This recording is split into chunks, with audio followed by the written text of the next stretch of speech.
Hey, hey everybody. Is the music on the YouTube VOD intended? Because DMCA, yeah, it is. I've been playing music on my YouTube VODs since the race. Only the race I have it not on there. You know? Dude, have you guys seen me yet on the starting soon screen? I am in like an impossible spot. Time to get mad about the set bonuses.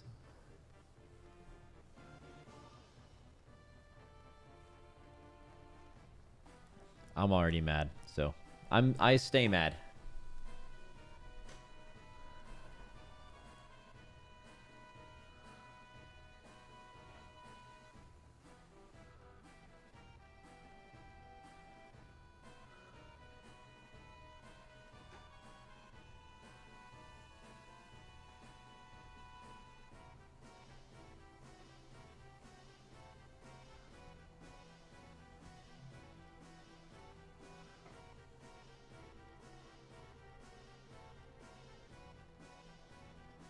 That's not an honest spot. I'll make it bigger. This is where I was. I was right down here. I was like right there. It's so small. All right, well, stay mad then. Why not? Hello. It's me. Blow up.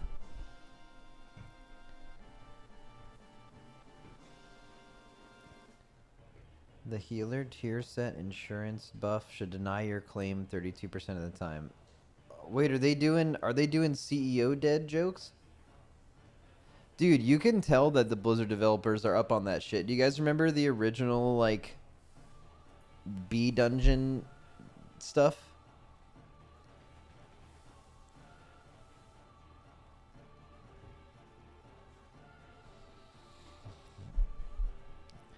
Set bonuses seem to be a silly thing to have emotions about. Yeah, so I haven't looked at any of them yet, but I saw some initial feedback, and people were really mad that apparently the two pieces are like role based.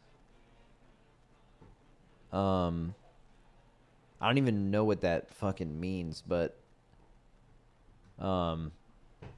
two pieces are like the most boring things of all time. Like basically the average two piece is either just setting up the four piece. So sorry, that's like a minority. Let's look at the majority. The majority of two pieces are like this ability does 10% more damage. Or something really basic like that. And other two pieces just set up the four piece. So like two pieces being iterated on, I don't know if that's, I mean, that's fine, you know. I don't think that's a big deal. But I haven't seen it though.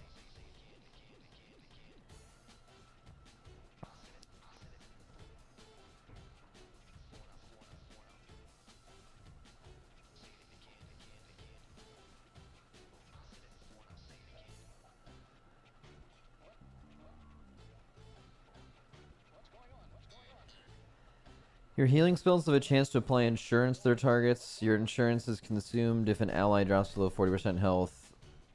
Is this a Luigi joke or am I cooked from being always online? I think it has a chance to be. Like, okay, do you guys remember the War Within beta when you first saw the B dungeon stuff? The like there was that one mob that was named like Supervisor or something, and it casted stuff called like free swag and, you know, like pizza party and shit like that. The Yes Men, well, they still have some of those, but I don't know, it seemed very clearly related to the layoffs and like kind of some pent up stuff from, seemed like something a designer made that they thought would be clever, that other designers would be like, yeah, fuck yeah.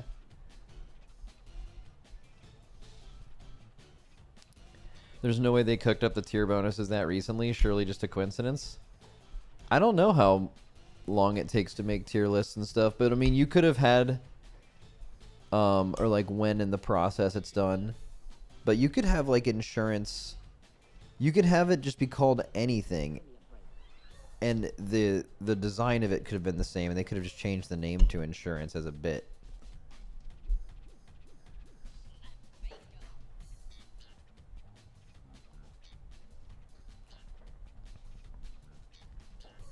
They're casino-themed names. It's from Blackjack. Oh, yeah, that makes sense. Like a casino, full casino-themed patch, right?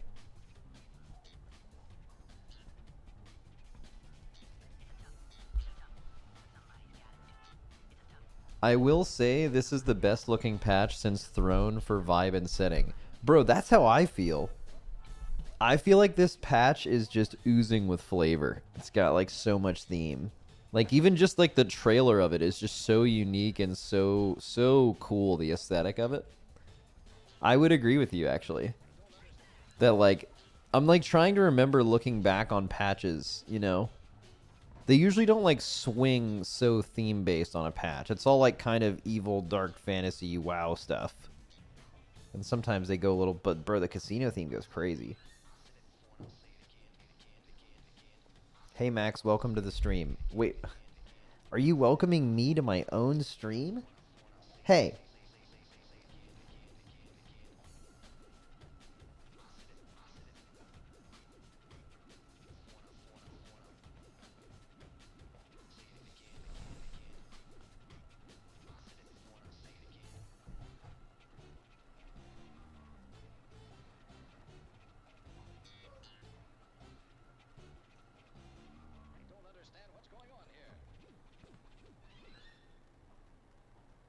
Max, do you think it's worth it to come back to WoW while being someone low on cash at the moment?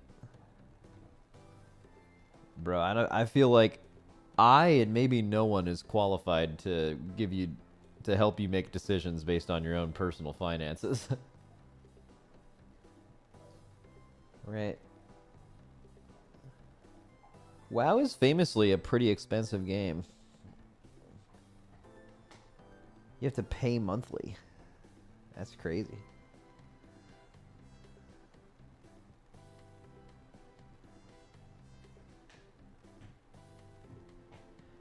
$15 for entertainment is a pretty good deal. Yeah, that depends on the product, right? Like you could argue that like some games could give you hundreds and hundreds of hours of entertainment for free. It could be a free-to-play game. It could be a $30 game, $60 game. I think for me, if I'm paying $60 for a game, or I guess like the AAA going rate for a new game is what, like 60 or 70 bucks, if they don't trick you into buying the digital deluxe upgrade.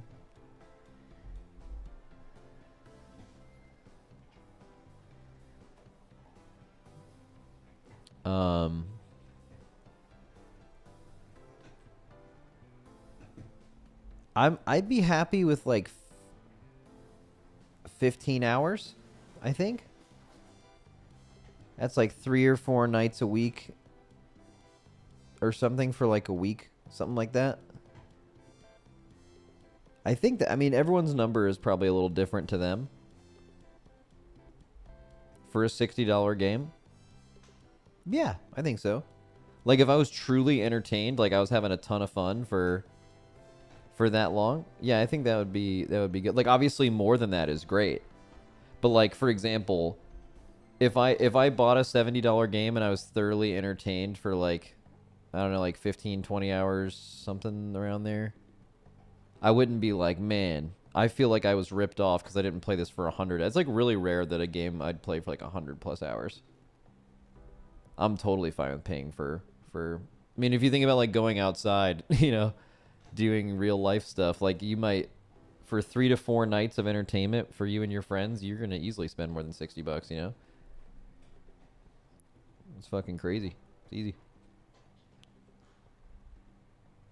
But MMOs have definitely warped people's expectations because like you used to pay the box cost for an MMO and you would play monthly, but it would literally be what you played every day. So it gave you insane value.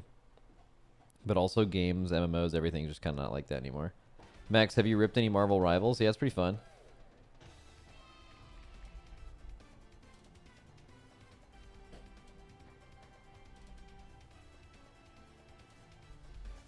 What is it? Age changes things a lot too. Now that I'm older, I value a quality 20-hour experience over an 80-hour one. Yeah, for sure. from YouTube chat. Here we go. Hey Max, I'm several $1,000s in debt, and the bank is trying to repossess my assets. Should I subscribe to the highest tier of the Pod EC? Yes. Because even though it seems like a bad decision because of how much money you're in debt by the wisdom you impart from the podcast, you will easily make it back over your life, I would think. It's all about quality, baby.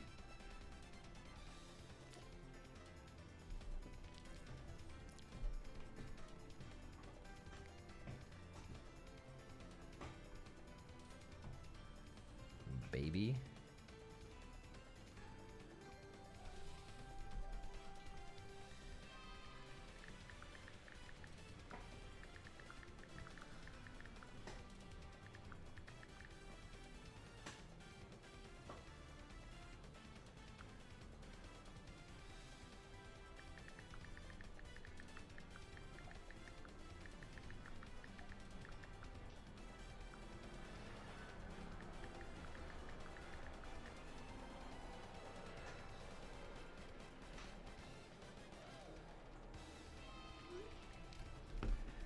If you incur a substantial amount of debt consistently, it eventually becomes your net worth. What? Dude has a loud keyboard on the phone. Yeah, I've never turned that off. I don't mind that. Maybe I am a boomer. When I talk to people on the phone too. Does anyone else talk to people on speakerphone if they're alone? Like speaker holding it up to your face? I find that so much better than like holding it to your ear. Like way better. But not if I'm around people. That would be weird. Who talks on the phone? Oh yeah, I was actually having this conversation the other day with somebody.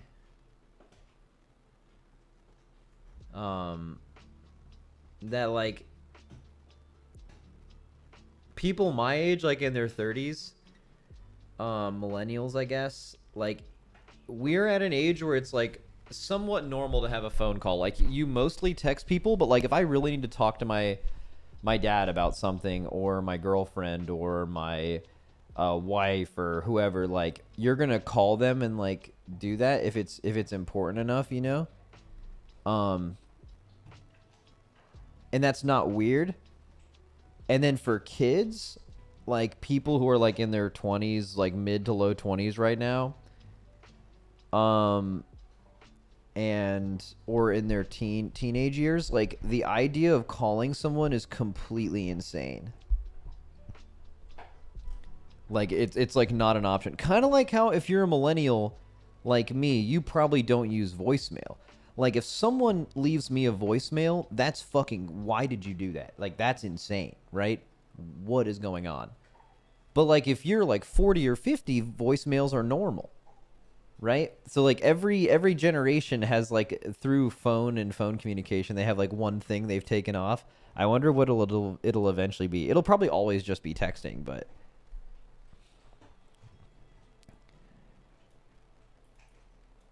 Max wife leak. It was rhetorical.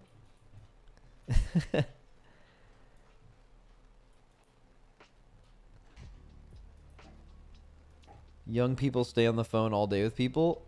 I am under the impression that young people would never want to be on a phone call for any reason and only want to text.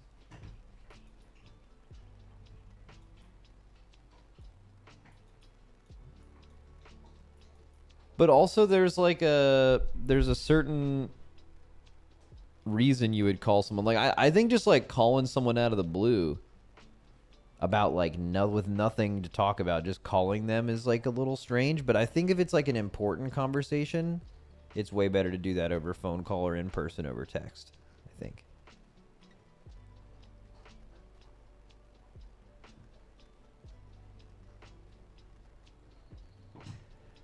I send my brother voice recordings all the time instead of text via SMS. Oh, I've never done that. Do you guys do that?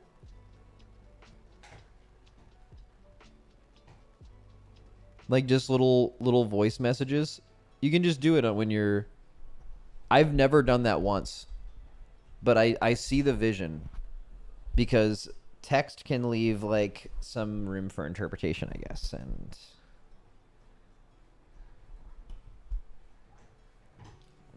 as a 20-year-old, I call whenever possible. It just feels so much easier to speak to someone compared to texting. All right, dude, maybe I'm just making shit up. Also, why are there so many people in chat that are monitored suspicious users? What did you do? Why are you monitored, bro? You too. This guy, fucking Anton Don Diablo. What did you do, man? Yeah, caught. Caught's fucking right. What'd you do?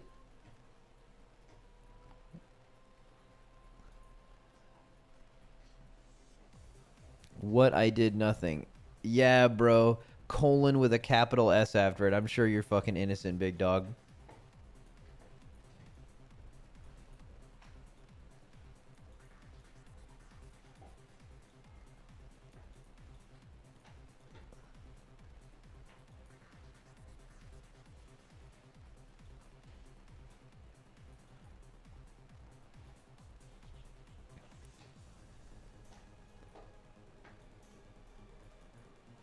I'm 29 and from the bottom of my heart, fuck phone calls.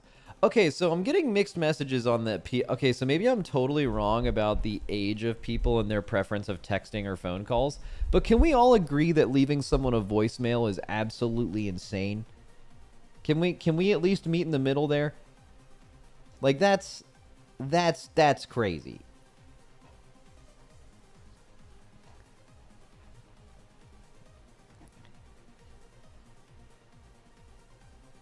Bro, you can't even leave me a voicemail. My box has been full. It's been full forever. It's impossible to leave me a voicemail, as God intended.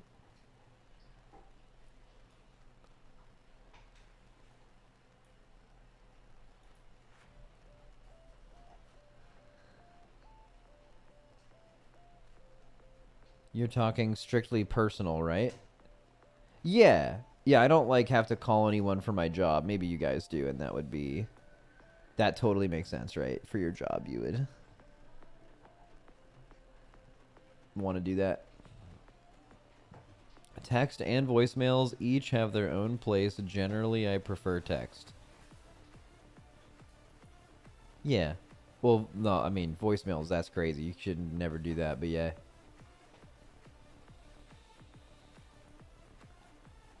Voicemail should be outlawed.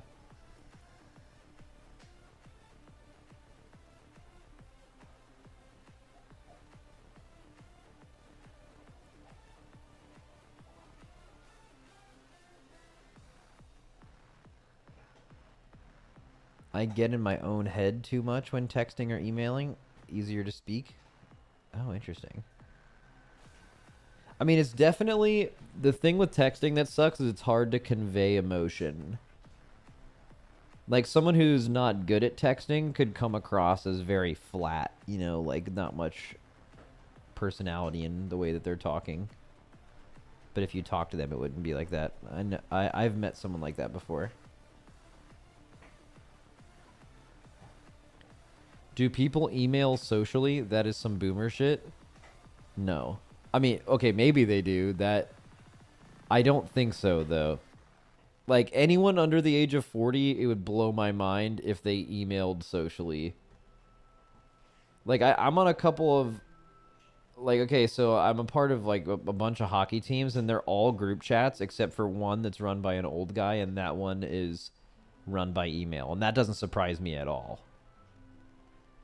It could be due to your job, too. Like, for example, if your job is, like, sending a ton of emails, maybe it makes sense for you personally to also organize things that way.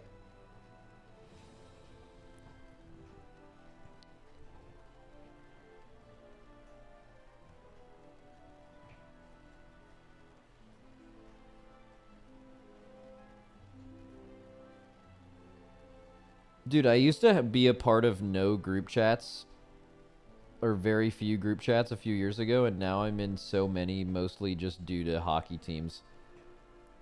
And it increases the amount of texts you get a day by an absolute fucking Shitload. Mostly because a ton of my friends before I started playing hockey again were like gaming related, so just everything was on Discord. It wasn't through text. It was their text was there, it just wasn't on your phone. Or I mean it was on your phone, just on Discord, right?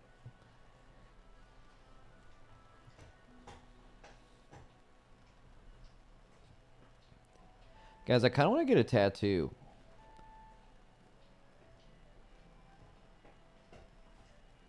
On my arm, but I think the thing that always stops me from getting one is the idea that like I feel like if you ask tattoo people about their tattoos, they're like, this is what it means to me, and it's like deep. But I don't like really care about shit like that. I would just want it to look sick. You know what I mean?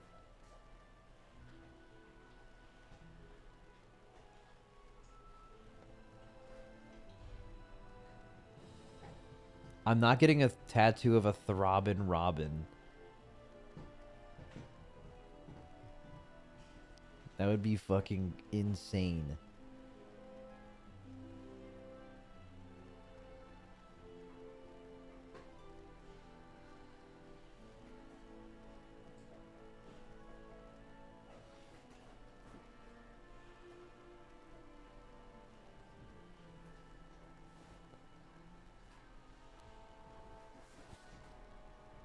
Okay, from people who have gotten tattoos, how painful is it?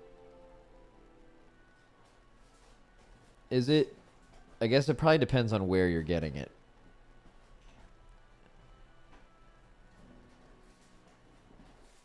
What's like super painful? Like I can, like for example, well, okay, I'm never gonna get tattoos on my face, so we can ignore that. Hands, anything near your hand hurts a lot. Arms are fine, chest can be spicy. Ribs are the worst. Neck, chest, elbow, and face. Alright, well, you know what? We can just cross those off the list, boys. Except for chest. A chest hat would kind of go crazy. But yeah, I don't... Bro, could you imagine if I got a face tat? That would be fucking insane. How long does it take tattoos to heal? Like, if I got a tattoo, would it make it so I couldn't play hockey for a week or something?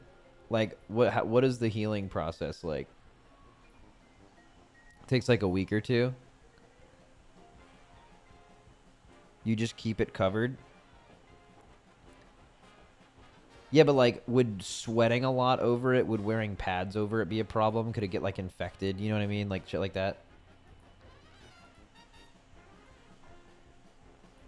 Okay, well, I can't foresee myself ever not playing hockey for 1 to 2 weeks, so I just probably can't get one.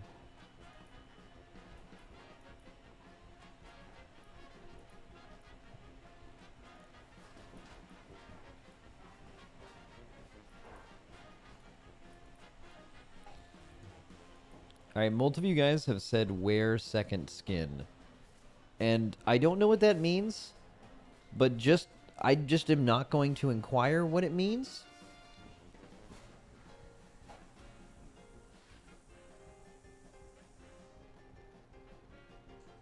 And we're going to keep it at that. Boys, I'm going to a fancy restaurant tonight. It's going to be nice. It's kind of close to my house. It's like one of those restaurants where you can like dress up a little bit. You know, it's fun to like dress up a little bit. I got a little fit picked out. I'm going tonight. I'm going like some nice like brown shoes that I got a while ago that I really like. They're like kind of suede. Got some navy pants, and then I'm deciding between like a untucked like kind of like tan, more like lighter like a tan white untucked shirt, and then like a navy pea coat. So it's like navy and like a brown suede is kind of the vibe. Or I can wear like a cashmere like brown turtleneck that matches the boots. I haven't Haven't figured it out yet.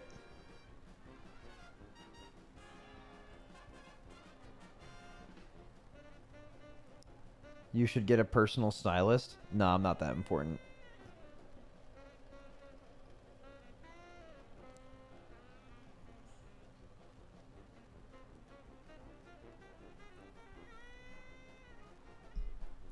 What is it? You seem like the kind of guy who wears tight trousers with low socks to show ankles, kind of Giza. What? No, man. I can show you the boots. I'd have to go get them. I don't want to do that. Fucking call me a geezer.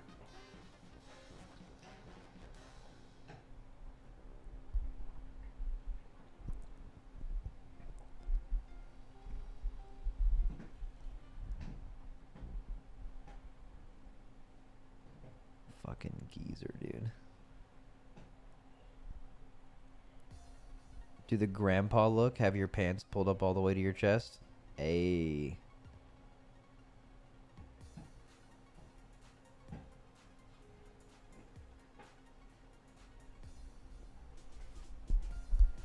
Does she know you own a... Guys, we're not talking about...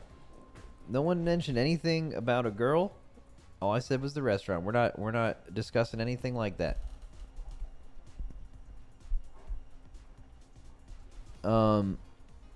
Max about to be new boot goofing.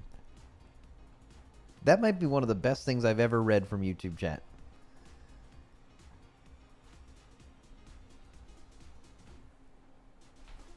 I don't even know what the fuck that means. They're not even new boots. I've had the boots for a while. I bought them for the Game Awards last year, and then I didn't go.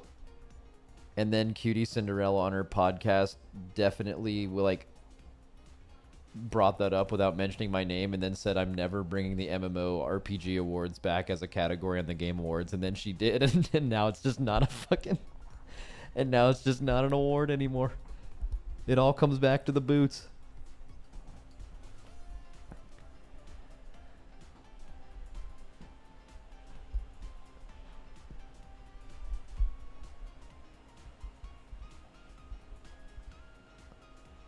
New boot goofing.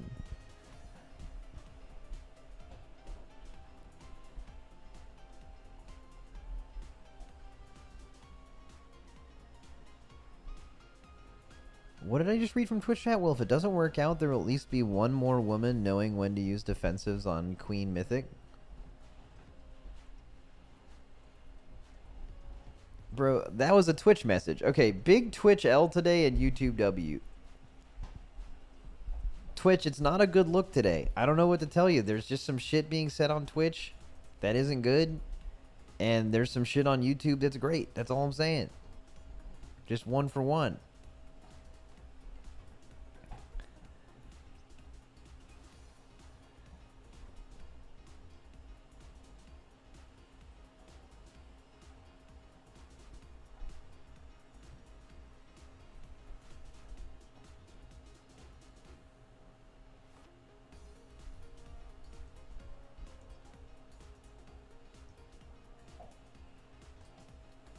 I've seen 3 drones on my way home from work. Help. Dude, I saw a drone yesterday above my house. It wasn't like steady sitting above my house like on some spy shit. It was like flying by as I was getting in my car. And I never thought about that before until people started talking about drones recently. Time to get a pellet rifle? Nah, drones don't scare me.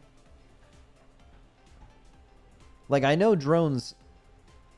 you know, are like can be used as like deadly weapons, and they are probably used to just like spy on people and get information and shit, but I don't have any problem with me, and drones are cool.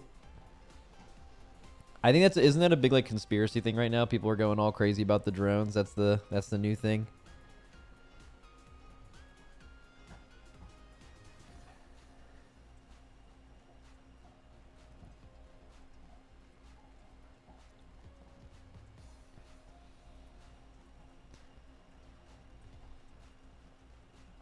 Oop, another Twitch chat message here.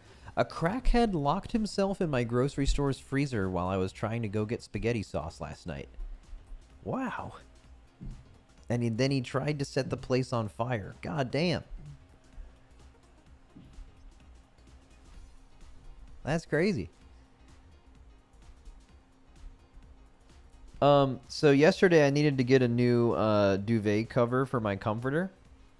So there was like a living spaces somewhat near my house. Are you guys familiar with living spaces? Like it's like a store that I mean, it just has like couches and beds and desks and shit like that. No, we aren't that posh. I don't think it's a bougie place. It's in a not super bougie part of town. Is it called living spaces actually? Is that even what it's? One sec.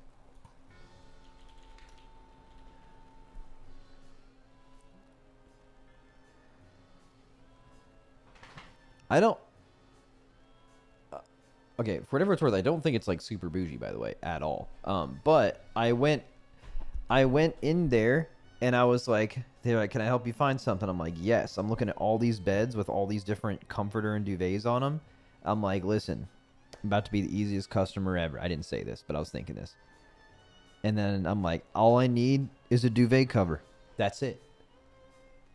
Can you point me in the right direction?" And he said, "Sorry, we don't have those in store." How the fuck does a place called Living Spaces that has, and I'm not making this up, probably 20 or 30 beds within my eyesight, all with different covers on them. How do you not have like even just like a shelf somewhere where you have some kind of, that seems like you're missing the thing. And then he said it's all online for us. And I realized that I hadn't gone out and bought a cover, like a duvet cover or a comforter or something in years. And I'm like, you know what? I haven't really seen, I bet you can get them at like Target and some shit like that. But like, I just wonder why these places don't cover them. And apparently it is completely online. Like, I think online business has done a lot of things to a lot of different industries, but specifically the bedding industry completely dominated. So like you can't, like it's like almost impossible to find bedding stuff because it's just like, I went on Amazon and you could get same day delivery like by 5 p.m. of basically anything you wanted. And it's like, okay, like how does a store compete with that, you know?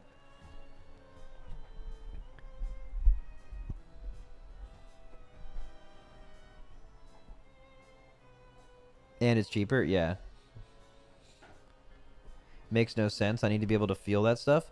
Well, like bedding, I feel like you don't really need to feel it as much. If you're gonna like buy a bed, like that's why bed showrooms exist, even though they get barely any business. Because like if you're gonna buy a bed, you want to go like get on the bed, you know. This is the first time I'm hearing of a duvet. A duvet is not super fancy. It's so you've ever had like a big comforter before that would like go on your bed? A duvet cover is just like a replaceable. You would usually have like a couple of them, and you would just wash that because it would be insanely annoying to like wash the comforter, right? That's the only reason. It's like a sheet for your comforter.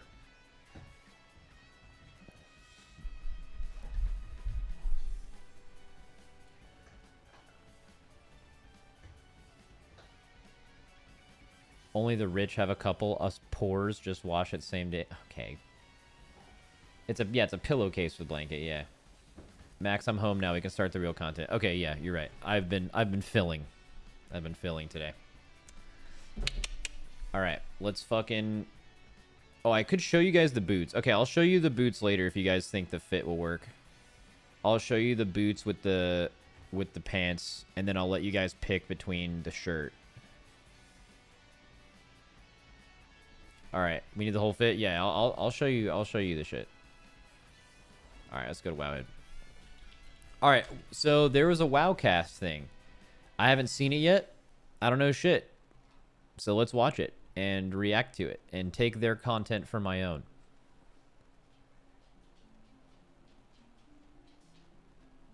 I guess it'll be here. So this is just a thing with the whole patch. So it's 12 minutes long. Let me turn this music off.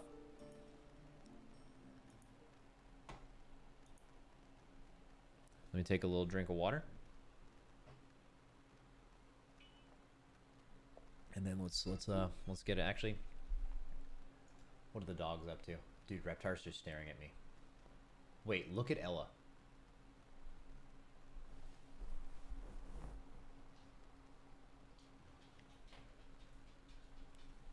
Why are you doing that? She's like comfortable like that. She's... Huh, come here, buddy. Reptar would like to say something, everybody. Reptar, the mic's yours, buddy.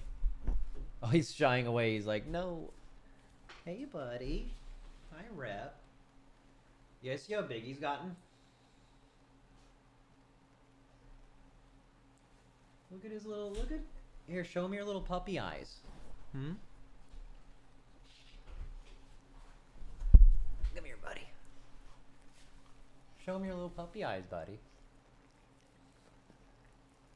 Hmm? Say hi, little Rep. See who's a big little Rep. Hi. Okay, buddy. There you go. Yeah, you can't see it because my camera's like focused on me. But do you like... I'm trying to like unfocus it first. Do you see that fucking dog?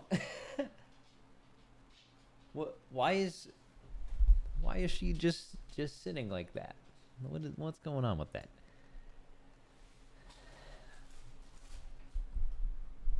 The other dogs make him look so tiny though. Yeah.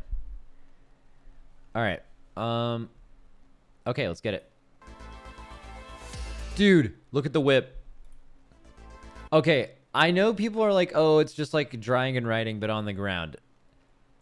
Maybe it's just because I drive around or fly around a lot in WoW while I'm just talking. But the idea that you're going to have a car that can like drift and fucking... Bro.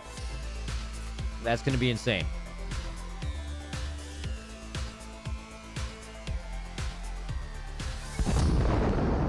Blow up. Presented by Razer.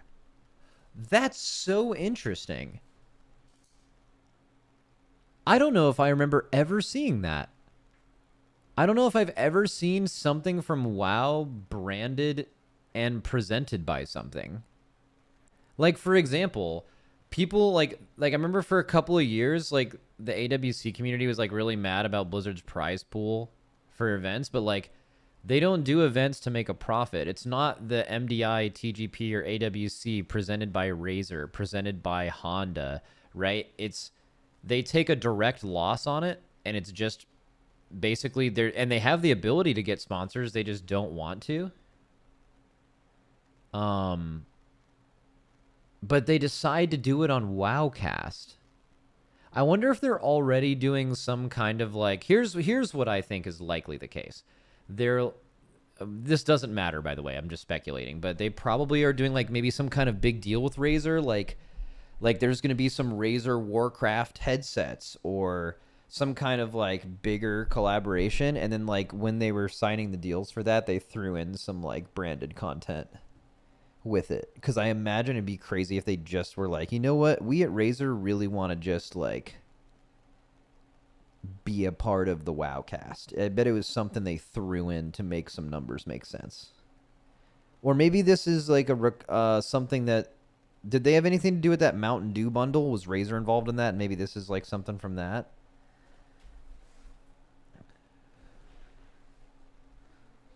I don't know. Razer is so bad though.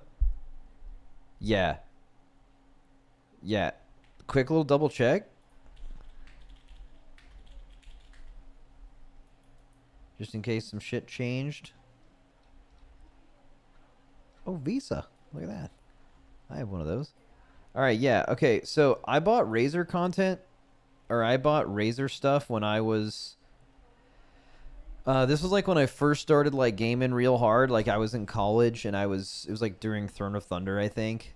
And I like got a computer for the first time, so I was like going out and buying peripherals. And I remember Razer had like a holiday sale, so I was just like, dude, Razer looks so cool. That's what gamers buy. So then I just bought so much shit. I bought like a keyboard, a headset, the Razer Naga, and I got used to like doing all that stuff.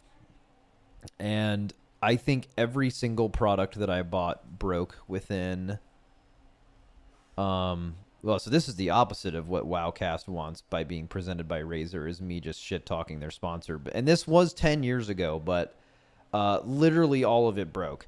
I actually went through 4 Razer Nagas in 3 years. Crazy. The quality there, but yeah. Anyways, shout out Razer. Hello and welcome to Wowcast. Link CW. Today we're diving deeper underground into the next content update for the I'm world gonna have to turn this shit up. Undermine. Joining me today are 2 developers from the team who helped bring this update to life. Please introduce yourselves. Oh, I don't know either of them. Hi, I'm David Hollings. I'm a game designer who focuses primarily That's on why. Battleground and arena maps. Hi, I'm Mark Collada. I'm an And- assistant lead quest Oh, I've designer seen him in an interview before, but because I remember from the quest thing. But yeah, and 2 the things that I point know nothing for the about. Undermined update. Thank you for joining us today. Let's jump right in. What made Undermine the perfect location for this major update? Undermine is a location that we've seen throughout the lore of World of Warcraft for quite a while, both in manuals back from 1999. I think it was just like a little location at the south of the map, to Cataclysm and Oh, that's seeing it interesting. in gossip text and other interactions with goblins. So for us, it didn't make a lot of sense to put it in the first 4 zones, but it certainly makes a lot of sense to put it here. Another thing that we really wanted to do when we were looking at Undermine was goblins. Goblins, of course, are this zany, creative, chaotic race that we have in World of Warcraft, and we really haven't seen a lot of development in their culture and who they are, their stories. And so this is our way of making sure that, like, hey, players, we want to give you more stories that are based in cultures that we have not yet seen in the world, but then also make sure that we are connecting it back to the larger story as a whole within the World Soul Saga and especially the War Within. Sorry, I know you guys For can hear a us, at least, vacuum. we get to do really cool stuff. We get to interface with the 4 different It's not a weird cartels, audio Bilgewater, problem. There just is a Blackwater, vacuum. Steamweedle, and Venture Co. It's vacuuming. And each one of them and their leaders, as we've got to know throughout World of Warcraft. So we have Monty Gazlo for Bilgewater, Marin Noggenfogger for Steamweedle, Baron Revelgaz God, the theme is for so Blackwater. crazy, bro. Don't worry. Let's, you know what we need to do after this? Someone needs to like pull up not the expansion releases, but the patches for the last like 6 years. Wait, there's a tier list we used on the Potty C to rate patches. Okay, I should use that tier list to purely rate how cool the theme of a patch is. Because I feel like Undermined, someone in chat said this earlier, it's probably like the coolest theme in like 10 or 13 years. Like I remember the Throne of Thunder patch was so thematic and the island was like just deeply enriched in theme, like troll theme. And this feels like that. I don't remember one that was quite like this. I mean, it's kind of subjective because theme can appeal to different people, but like this one is so good. If you've been killing goblins in Booty Bay, you'll be fine there. Hi, Rep. Yeah. And then Venture Co., not a cartel. How but long you'll is see this? what It's we have 12 in minutes. store for them. Normally antagonists, but much like everything with goblins, they can shift their allegiances based on whatever it is that they choose to, and we will explain that more within the story. I'm so excited to learn more about the goblins and their crazy antics. Speaking of the cartels, if we partner with the cartels, what do we get from that? So the experience that you have within Undermine will change based on the different cartels you ally with. So if you decide to go with Blackwater, Baron Revelgaz will be the one blabbing at you in World Quest in his very awesome, what is a pirate goblin sort of voice. And you'll go around and do different things for the Blackwater cartel. And with that, you will also be able to unlock customized. Max, goblins are so fucking lame, man. I cannot stand them. I actually hate the theme of this patch. All right, well, look past the goblins then. Can you fuck with like the steampunk casino shit? For your car, 'Cause I fuck with that. Transmogs, toys, sort of the general things that we would expect to come out of a friendship reputation that you're earning throughout the experience. Bro, we get a Speaking of fucking drifting cars, car. This Oh! new vehicle system drive was mentioned in the Warcraft Direct recently. David, do you have more information? Yo, Lynxie's such a beast. You know how much confidence you have to rock the fucking leather arm things that she's going on here? That goes crazy. I could never. I do, yeah. DRIVE, which stands for Dynamic and Revolutionary Improvements to Vehicular Experiences. She's got fucking bracers on, is yeah. going to be the new That's way crazy. you get around Undermine. It's roughly 3 to 5 times faster than a ground mount and a little faster than skywriting at full speed. I think once people really get a feel for that speed, I guarantee people will really start to see just how fast this car is pretty quick. How does progression work with the vehicles? Right, so you'll get your car from Nanny Tallulah, and she's gonna send you on some shipping and handling activities to gain some currency and get some new parts for your ride, and you'll be able to customize your ride, whether you're getting new colors, make it faster, or even change how it drifts. You'll be able to make it your own. Throttle control is going to be extremely important when you're trying to control your car. I have pretty good faith that they'll end up doing this really well, only for one reason, and that's just because dragon riding is sick. It took a while for dragon riding. I guess they had like a whole beta for it, so like maybe it's not 1-to-1, but Around those like really tight turns of the Undermine. Also, we do Skirt. have I'll beat all of you timekeeper guys in a race, by the races way. that players can go and challenge themselves to 4 courses. We have both the forward and the reverse course. Wait, and then wait, let's watch this. we Keep wanted going, to keep going. see how you decide to make it your own with other players. If you want to do your Ooh, montages as you're taking we saw a little drift in there. 4 courses. We have both So this guy is just like holding the gas pedal and the never forward drifting, and the reverse course, and then right? He's we just holding wanted that to shit see down. How you This decide to make person, it your they hit a little drift right here. It looks like they hold their speed. own with other players. Skirt. If you want to do Oh, drifting is your gaining speed. He's definitely going faster, or is it the way the camera is warped that makes it seem like you're going faster? Kind of like how dragon riding has the streaks going by you, but you're not actually going faster. It just appears that way. we want to just see how you Look, like right Just like here, right when he takes this left turn, it looks like it gains you speed. And also, isn't that like, yeah, kind of like Mario Kart? The idea is you want to like, if you drift correctly, it's just faster, even though that's not how cars work at all. But like, you know, video game cars, hitting a good drift is good for speed. make it your own with other players. If you want to do your montages as you're taking a drift in front of the hotel and put it to your favorite music, and please do, right? Like, we really want to see how people make this sort of like an experience that they're getting into themselves. All right, now let's switch gears and let's talk about delves. Oh Hey, yeah, what the fuck are you gonna do with delves? Have we had like a, it's been out for 1 season now, retrospective on delves? I guess it always comes back to the same thing. Everyone that I talk to just has a similar perspective as me, except for like some people in my stream chat. And then like we all just come to the conclusion that I guess delves weren't made for us, so we aren't good to give criticism on it anyway, but it seems super whatever. That's like what happens every single time. You need a mole representative. My pun, okay? There will be 2 new delves, Excavation Site 9 Yeah, and see, Side but, Street like- Sluice, like, who as well cares, as new you know? variants of Goblin-themed delves for the majority of the War Within delves. There will also be a new Zekvir-style encounter as well that's going to be hosting all new rewards. So all new rewards for Zekvir, and there's gonna be a new. Okay, so we assumed when Zekvir came out that they were gonna. They used the words Mage Tower to describe it before it was released. They said it's super hard. We did a play test internally this week, and no one defeated it. And then it came out, and it was like hard for all the wrong reasons. Like it was like bullshit and one-shotty, and it was like depending on what role you were playing. That's like also like kind of how the Mage Tower was when it first came out. Like some like it's almost identical. For some classes it was really easy, and some classes it was impossible. And most people completed it with multiple more seasons of gear to make it easier. But people were okay with that back then. They're kind of not now. They have to be able to do it right away, which I think creates a pretty interesting design challenge for them. And it's like intended to be done within the season because there's a new one in the next season, right? So, I don't know. I'm interested for sure.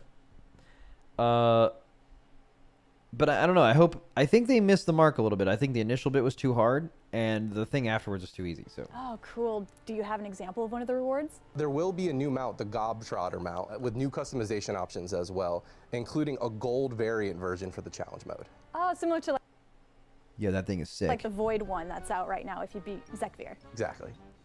Can you tell us more about Side Street Sluice and Excavation Site 9?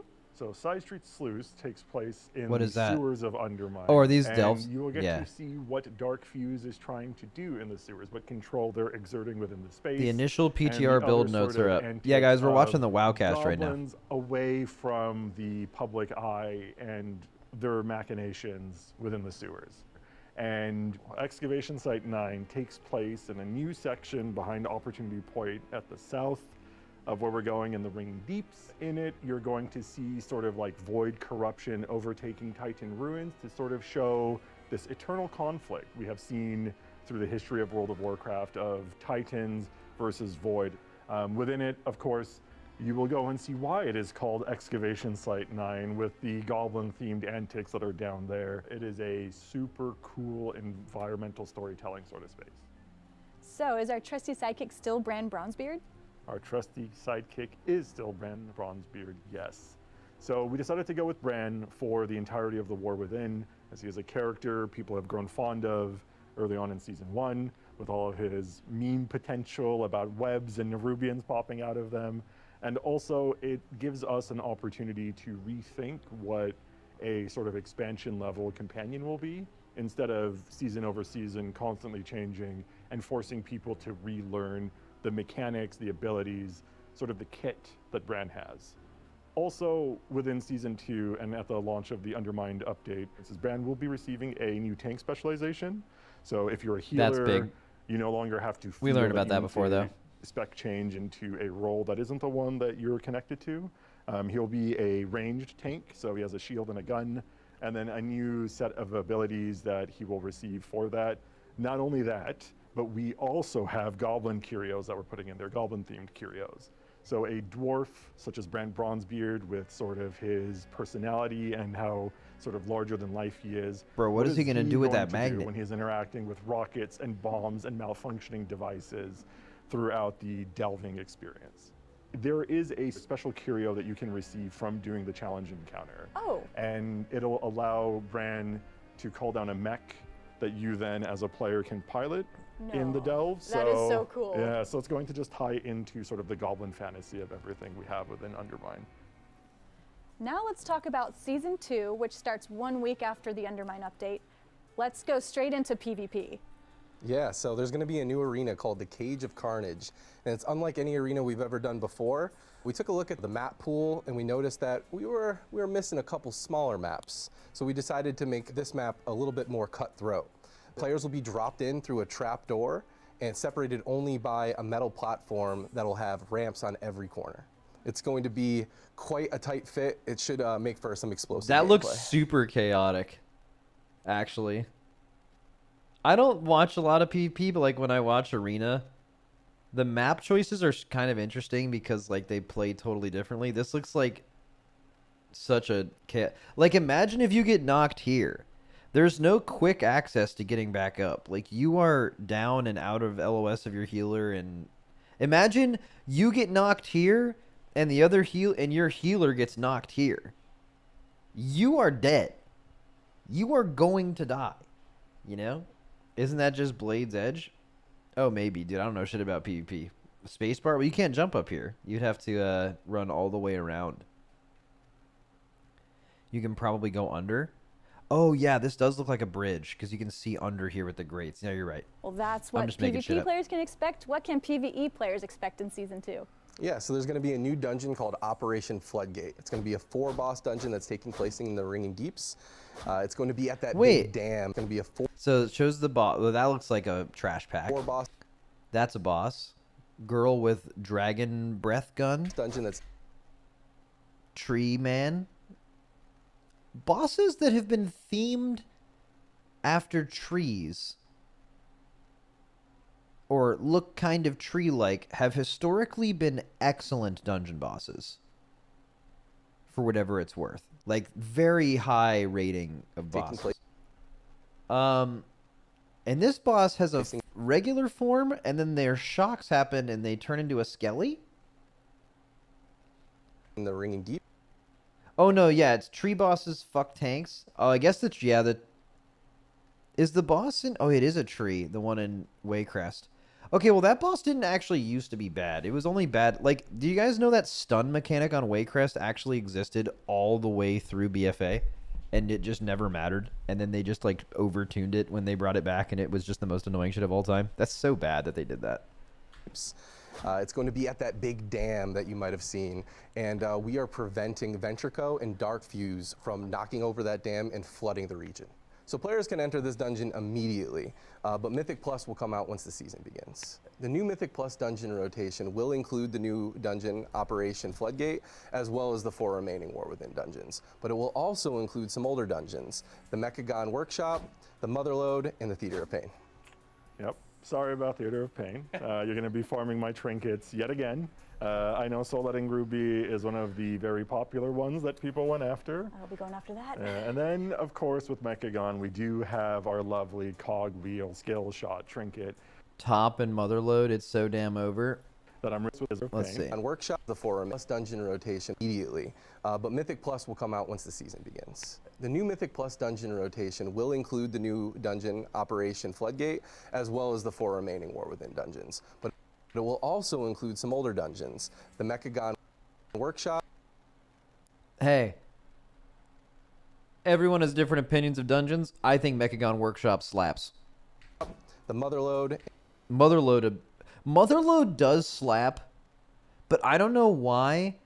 I have a feeling that when they've brought back dungeons, they've usually made unsavory changes, and with the amount of mob count that potentially exists in the Motherlode, and how much like niche, weird mob tagging stuff you used to do to kind of make that palatable, I feel like Motherlode, and I hope I'm not speaking this into existence, but I feel like Motherlode has a chance to be like really fucking bad when they Dragonflight in the War Withinify Motherlode, because dungeons have changed a lot since BFA. Like there's already a lot of friction between like dungeons should just be big pulls versus like dungeons should, every pull should challenge you in a different way. If they do that to Motherlode, I think people are going to hate it. And the Theater of Pain. Yep. Sorry about Theater of Pain. You're going to be farming my trinkets yet again. I know. Wait, what did he say?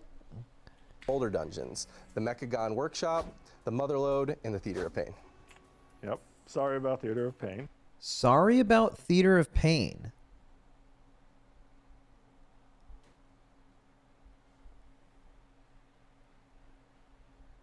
You're going to be farming my trinkets yet again. I know Soul-Letting Ruby is one of the very popular ones that people went after. I'll be going after that. And then, of course, with Mechagon, we do. Because he made it? Oh, yeah. No one person creates a dungeon, but it sounds like he made some. It sounded like just a way he wanted to start talking about the trinkets. But I also think that's an overused talking point a little bit, in my opinion. Like, I think most Mythic Plus people agree that, like, having a different dungeon pool every season is a good thing. I know there is a crowd of people that actually did enjoy having the same dungeons for 2 years, but that is definitely a minority. So the thing is, if you're going to have 8 plus new dungeons every season, you're going to have to bring dungeons back. That's been established.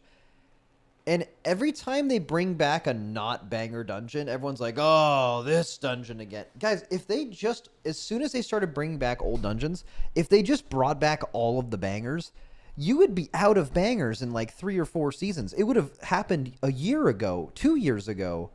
You would have ran out of good dungeons. Clearly, they are mixing in the great, well-liked dungeons with the other ones because they have to. You know? Like, they're going to just, obviously, from a game design point, do that rather than bring back bangers and just keep bringing them back. Because also, like, what makes a banger, right? It's not completely agreed. There's actually not that. We did a tier list recently. Not a tier list, but, like, me, Dratnos, Dorky, and Growl, I think, did, like, our top 10 dungeons ever. And there was so much variance. There was, like, only a few dungeons that were universally... And that's just between us 4. We all come from a similar background. There's like, think about the majority of people who just do they don't think about high keys ever. They just go to a 10 to get the portals. They might have a totally different opinion on certain dungeons than high key people would, right? So like, there is no objective like good. There's very few objective good dungeons. I can name like a couple off the top of my head that are kind of well liked by everyone, but they're just gonna have to bring back some ones that aren't good sometimes to keep the stuff bringing back, you know? You're going to be farming my trinkets yet again. I know Soul-Letting Ruby is one of the very popular ones that people went after. I'll be going after that. And then, of course, with Mechagon, we do have our lovely Cogwheel Skill Shot trinket that I'm really excited to see people use again, especially when they're... Call a mecha cycle to crash into your target and explode, inflicting. Yeah, that was actually that was good for a time, and it's like a fun fighting different other trinket too. motorcycles in Undermine. Yeah. No one uses this. So some people actually did use that. It wasn't. I don't think it was ever like BIS, but people used it a lot early in the patch. And the raid itself. This trinket came from lower Mechagon, not Workshop, though. That's interesting. So that means they either changed the loot table and put this on the loot table, or they just got that wrong and this won't actually be in the patch. Which is, well, actually, don't we know it's going to be in the patch because it kind of has an eye level marker?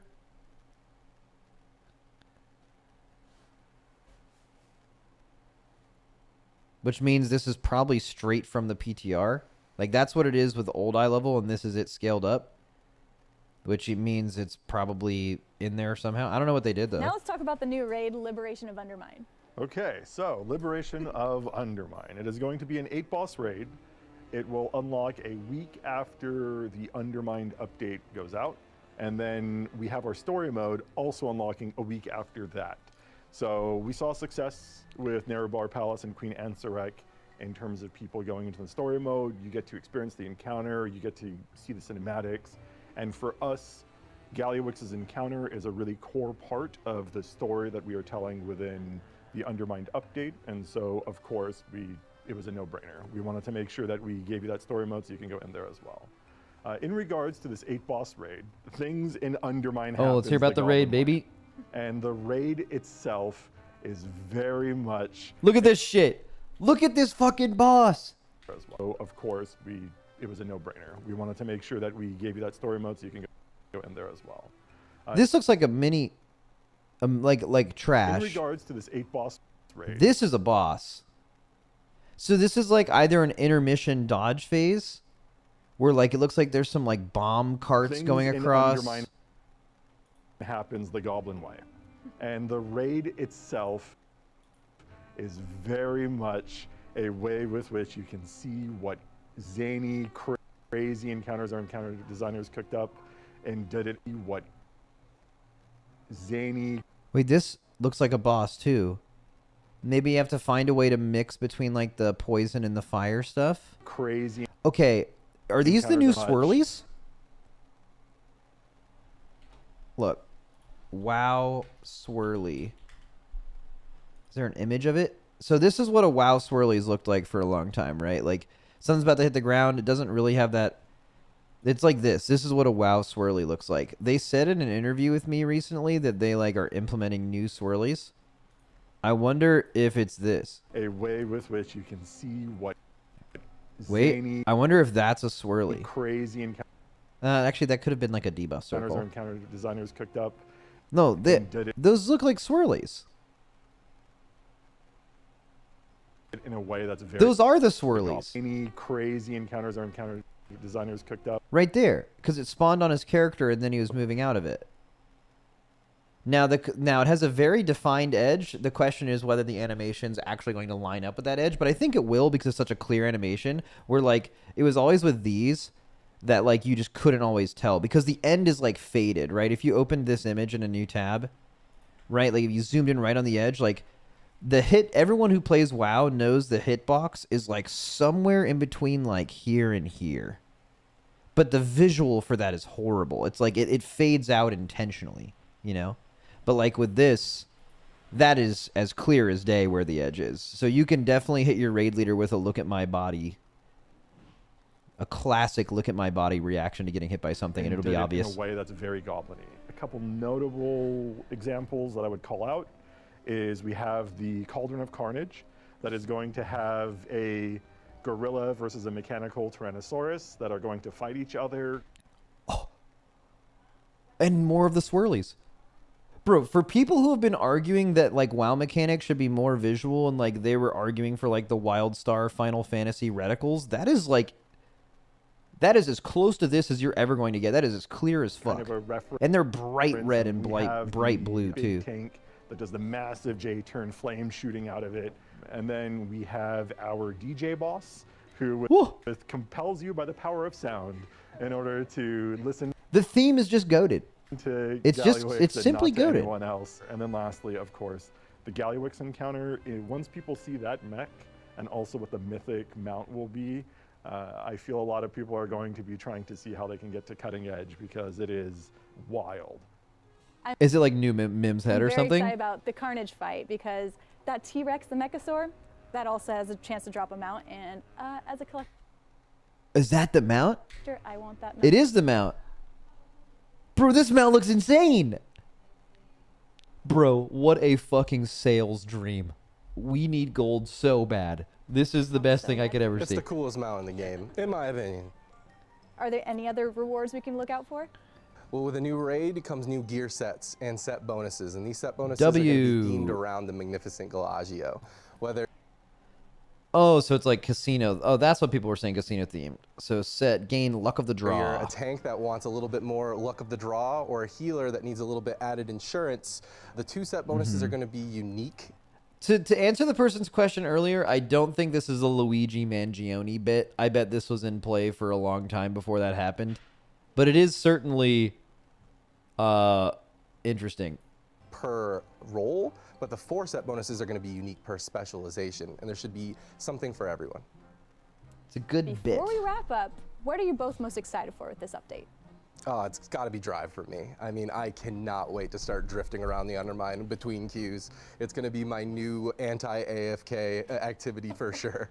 Going in circles, just like how we always do in new Absolutely, but zones. this time sideways. Skirt. excited Whoa, for- wait, Be my bro. new You all see him hitting that shit? anti-AFK Hold the activity fuck for up. Sure. Going in circles, just like Look at this fucking drift. how we always do in Absolutely, new but zones. this time sideways. So I'm No way. Dude, okay. This patch is sick. excited for 2 things about the Undermine update. No One, way. I finally get to be able to talk about Undermine, which is awesome. 2, players getting to This is the experience coolest new patch ever. take on Goblin culture. One of the things that the team from StoryCorps all the way down that we have really Holy been excited about fuck. is really showing a more relatable story about goblins. And I cannot wait for people to see the passion that has gone into everything about Undermine. I cannot wait for people to experience from our local stories to our main campaign. There is a lot of love and care and passion put into Undermine that really resonates throughout the whole experience. And it really was this moment of just everyone who is excited to work on goblins.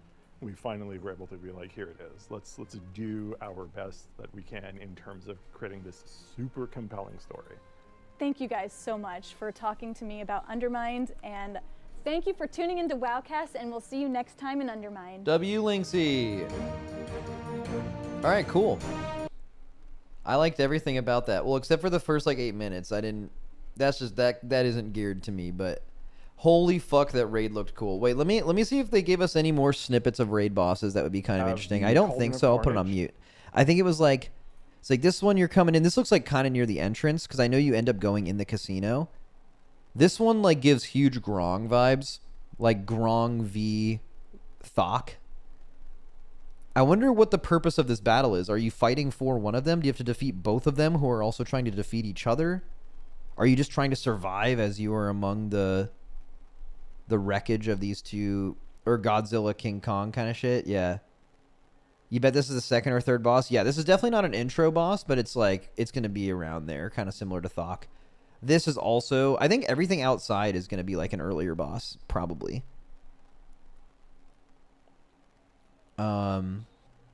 So this is of that same, and this shows people in the middle of fights. Like this is clearly like an intermission, right? The car's gonna go skirt mode, and then like you have these swirlies you have to dodge and lines. Those are always pretty fun. This is still outside. I bet this one will be like one of the last ones you do before going in. You know? But what? Oh no, this is the DJ boss. Yeah, I bet this is like gonna be like this one gives strong like sixth boss vibes, you know, like a Painsmith, maybe a Smolderon, maybe a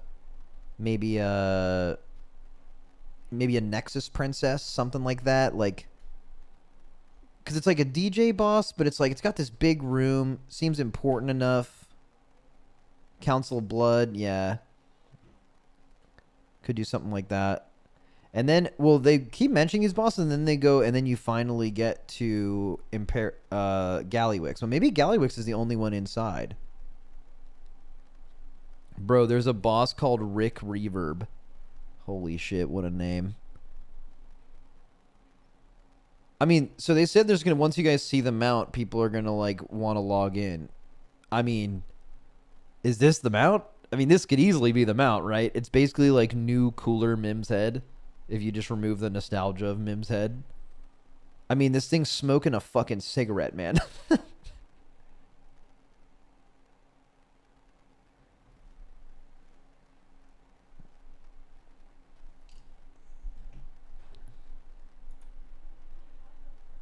And then the other mount, too. Like, yeah, this is cool, but what about this, bro? First of all, that mount is massive. That's not even a gnome riding it either, right? Like, that's like a human or maybe like an undead or something. I don't recognize the model, but like, you could make this way bigger.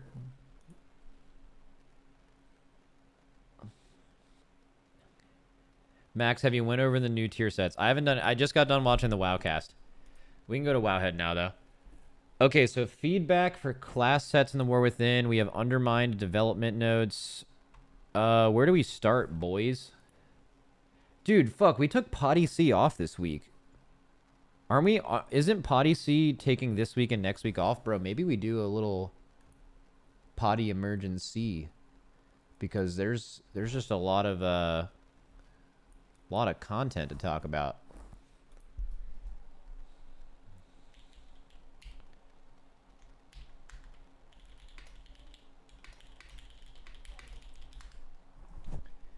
Okay. Wait, what? Season 2 Mythic Plus changes, new and reworked affixes, new achievement for no depletes. Oh, no depletes at plus 12 with a new achievement. Wait. Oh, whoa, hold the fuck on.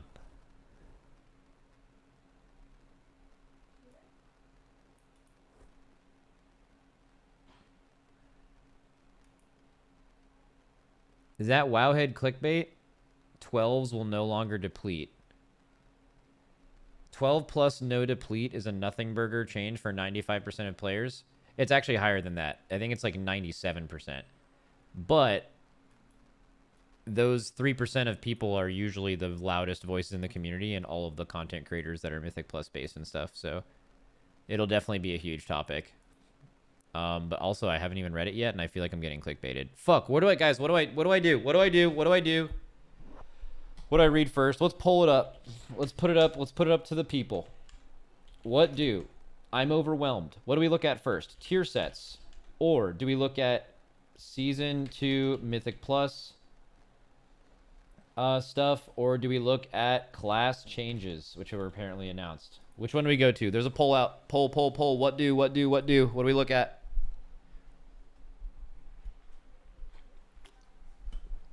We're going to look at all three of them. This is just whichever one is first. Also blow up.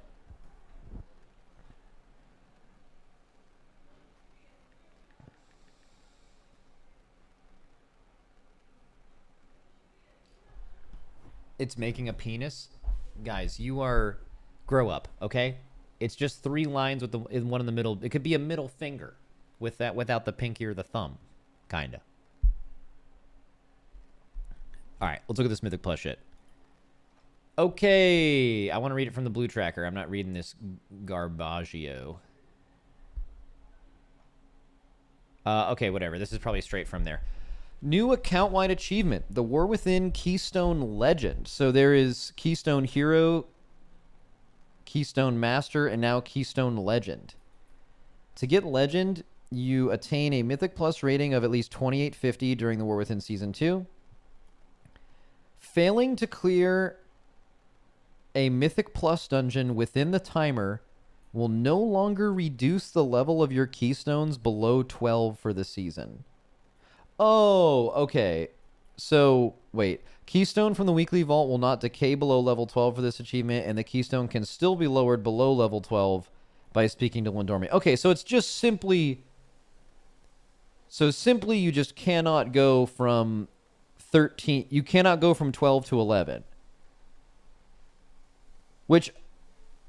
And that's it. You can still deplete high keys. It's just once you have a 12, like, that's a 12 forever.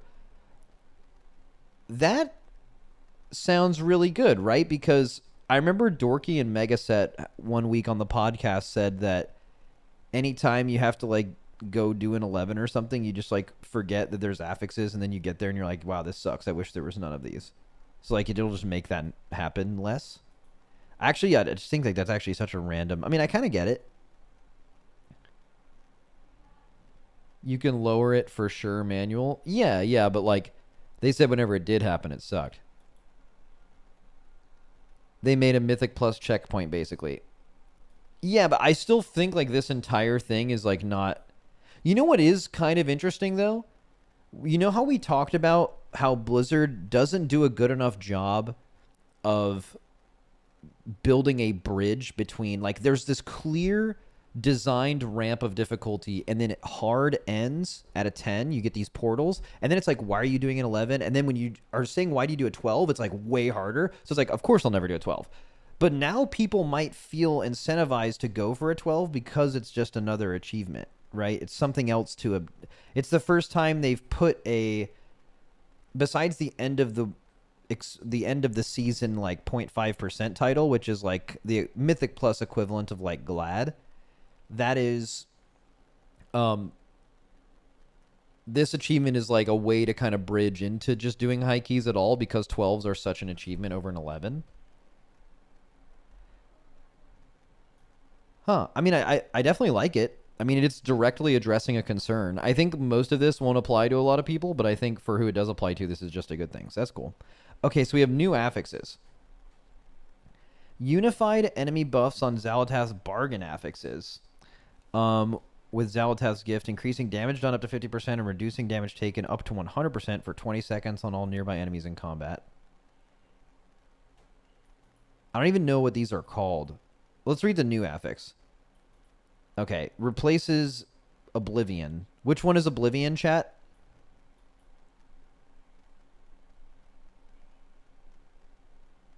Which one is Oblivion? That's the Orb Soak? Oh, that was the one that people really didn't like, right? Okay. And now that new one will summon pulsars that orbit players and replaces that. Xal'atath's Guile has been redesigned. That's the one...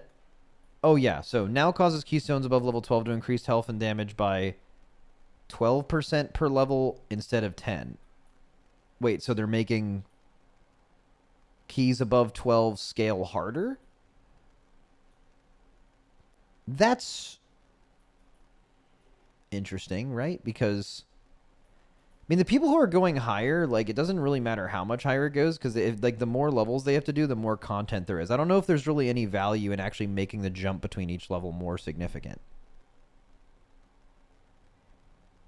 Maybe it's because they've nerfed 11 to 12, specifically? So, like, 11 to 12 isn't that massive. Right? It says now causes keystones above level 12 to increase health and damage of enemies by 12% per level instead of 10. But did it used to include 12 and now it's above?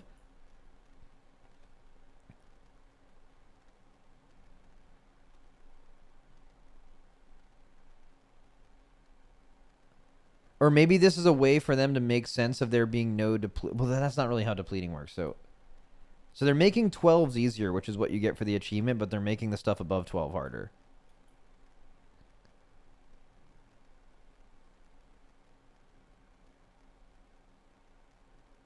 It's removing the 10% health and damage.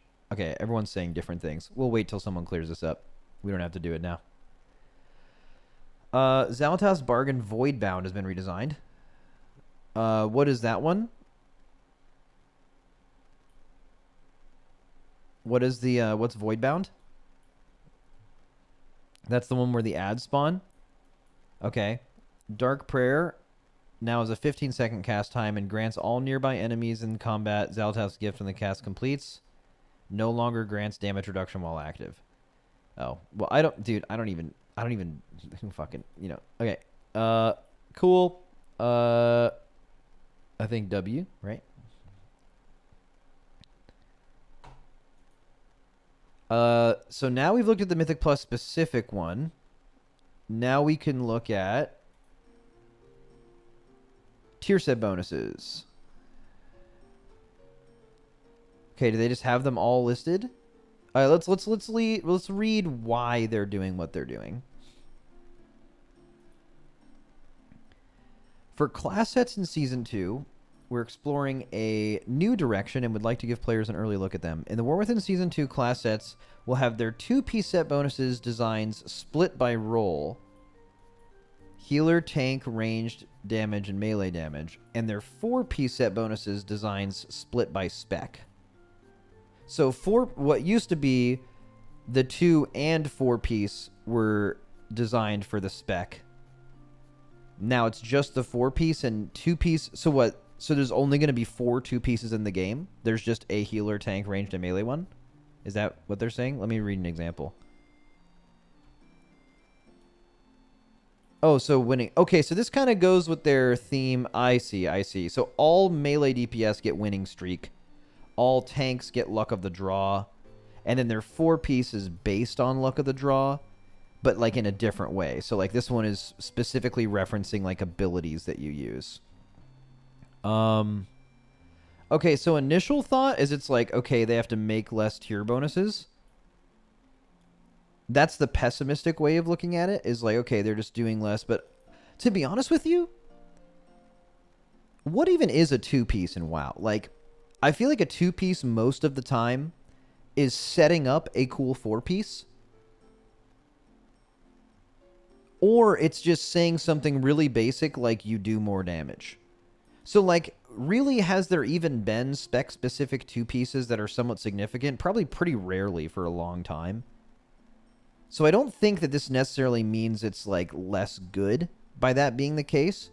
But I certainly could see the pessimistic. Like, if you are someone who already doesn't trust Blizzard and you're like, I hate Blizzard. I love this game, but I fucking hate Blizzard. And fuck them, right? Like, you're going to for sure see that, and they know they're going to get the reaction from those people, like, that it's just like you're being lazy and fuck you. But I want to like read it first, I guess. So like, let's look at the tank thing, right? So each time you take damage, you have a chance to activate Luck of the Draw. So based on maybe some kind of RPPM or has some kind of internal cooldown, or it's just based on the amount of mobs you're tanking, is causing you to cast Survival Instincts for 4 seconds. Wait, what? The Druid spell? Your damage done is increased by 15% for 8 seconds after Luck of the Draw. I'm assuming this Survival Instincts just means their main defensive cooldown, and they just put the Druid one there. So, like, for Druid, this would be Survival Instincts. For Blood Decay, this would be Vampiric Blood or Dancing Rune Weapon. Or for Warrior, it would be Shield Wall. It's a copy-paste ability thing. And then your damage done is increased by 15% for 8 seconds after Luck of the Draw activates. Okay. And then, okay, let's just read the 4-piece. So, Luck of the Draw is a 2-second increased duration. That's when you get your 4-piece. So, this just becomes 50% better, your 2-piece. And then while it's active, Death and Strike costs 2 less runic power and can strike 2 additional nearby enemies. Okay. Wow, that's... Doesn't Death Strike hit, like, kind of hard? Okay, either way... Okay, I've just read one of these, but I think they're kind of cooking. So we always talked about how tanks specifically are so volatile from season to season because it feels like you have to hit the RNG lottery on your tuning. Like, basically, if you guys haven't been paying attention, tank tier is so powerful. Like, it's really easy to tune healing tier and DPS tier because it's just like there's a throughput number you can look at and adjust. For tanks, it's much more murky. It's hard to understand how powerful something is because, yes, their damage matters and staying alive matters, but, like, how valuable being defensive is to a tank is like potentially crazy powerful. And like basically if you were to talk about some of the most impactful tier bonuses over the last, like, you know, well, I guess there was like a few years where we didn't have them, but like for the last 10 years, the most powerful ones have all been tank ones, because the potential power of like a really high roll defensive and offensive tier set in the same package, which has happened multiple times. You remember Blood Decay's End of Shadowlands famously have, or Vengeance Demon Hunters. Like there's just things that you like a healer, if a healer or a DPS ever had tier that strong, it would exist for 2 weeks and get nerfed. But for some reason, like tanks are just like looked at a little differently in that way. So maybe a way to combat that is you give tanks all the same 2-piece, so you're kind of working off the same like recipe, and then you can kind of just cook the 4-piece a little bit to kind of balance them a little better. But also, like, I don't know, if every single tank set bonus had you know, a 2-piece that sounded something like this, but it was unique, but basically did the same thing, it would be the same as this, you know? Like, this is just seems like a quality good 2-piece in the history of like tank 2-pieces. Like it's just nice, you know, like it's going to be up a decent amount of time. You're going to be getting random procs of a defensive, which like changes the way you're playing. Sometimes maybe you can hold a cooldown because you get a couple good procs in a row. Like it's going to actively change your gameplay, and the damage done thing is just going to be something that's just up. You probably don't think about that too much, but I just like the 2-piece. Like that sounds fun as a tank, right? All depends on the chance, but regardless, sounds fun. And it's something you know every tank has.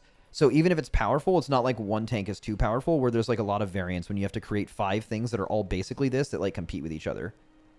And if you play every tank, maybe it gets like kind of boring, maybe. But like if you're someone who just mains one tank, I don't really think it matters to you what the other tank's 2-pieces are, as long as one isn't crazy more powerful than yours, but they're the same, right? Okay, so... And then the 4-piece, the way the Blood Decays have chose to play off of this is making Deathstrike cleave, which is actually a really good damage profile, I think. I don't know how hard Deathstrike still hits, but it used to hit really fucking hard. So this would make them like randomly really good at like 2 to 3 target cleave. I don't think the Deathstrike runic power change matters that much. It would certainly add up over the course of a fight, but like even in one pull, for example, this wouldn't actually mean you get an extra Deathstrike off. So it's pretty low power defensively, except for the fact that your random, in quotes, shield wall procs are going to be 50% longer. That's solid. That's because the 2-piece exists, right? Okay, either way, let's go ahead and read some more input into why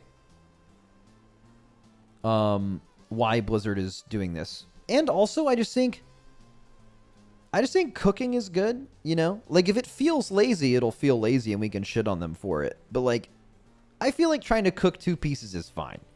And if they're just doing it because they just don't want to put in effort, that will be obvious in the way that they look. But, like, I think there's already such an issue with quality of tier bonuses, right? Like, think about, like, just making 39 unique 2 sets and 4 sets every patch. You guys know it's like every couple seasons you get a banger, and then, like, they're just not going to make 39 bangers every season. So maybe by standardizing the 2 pieces, it gives them more time to create actual good ones. And even if they interact with every class in a similar way, at least they're interesting. So it's a potential higher hit rate of something that's not bad, right? Because you have basically, if you are tasking one designer, I'm just making this up, to coming up with 13 tier 2 sets, they might have like 3 or 4 really good ideas. But if that's only going to be one tier set, maybe it's their best idea. And maybe it's better for those 13 specs to have a good 2-piece and have them be similar or the same and have their 4 pieces interact differently than someone getting an absolute fucking stinker, you know? Or half of them getting stinkers. I could see a world for sure, but we will tell by reading them if it's better or worse, and we probably won't know until playing with them, but certainly understand a pessimist view on it. I think, generally consider myself an optimist. I think that's definitely true in Blizzard. Well, I mean, it's weird. If you, like, have a balanced opinion on Blizzard, I feel like you're viewed as an optimist because the massive, like, overwhelming majority of people are, like, fucking hate the company of the game that they play all the time, and you're just a shill. But I think there's certainly, if you're trying to understand how they came to this conclusion, there's certainly other options besides let's just be lazy. It could also just mean higher quality across the board, right? Okay. So, for example, let's look at the current Ellie, Shaman, and Aug evoker sets and range DPS keyword jackpot. So your damaging spells have a chance to hit a jackpot, causing an upheaval at 100% effectiveness that does not knock enemies up. Casting Breath of Eons always hits a jackpot. So on your 2 minutes, this will always happen, and then it'll randomly happen, okay? Let's forget their 4-piece for now and just read the Ellie one. Your spells and abilities have a chance to hit a jackpot. That summons a fire elemental for 8 seconds, causing Ascendance always hits a jackpot. Now, this just kind of sounds like a really fun spell that a lot of classes have had. So I love the talents that will like randomly proc your cooldowns, right? You can probably think of a million versions of this, but just like getting like random avatar procs or getting deeply rooted elements to proc has always just been something that's been satisfying to me. So I kind of fuck with it, but I want to see how they both interact and if they feel like way different. Because the 4-piece to these are always going to have to be based on when you get a jackpot, right? And it has to be interesting in some way, or you hope it's interesting. Let's see. Your upheavals have a 100% chance to grant Essence Burst, just in general. And then Eruptions cast with Essence Burst deal 25% increased damage. Okay. Tuning numbers can be moved around, but is that fun? I think the Essence Burst... I actually haven't played Aug in a while. I'm not sure how Essence Burst...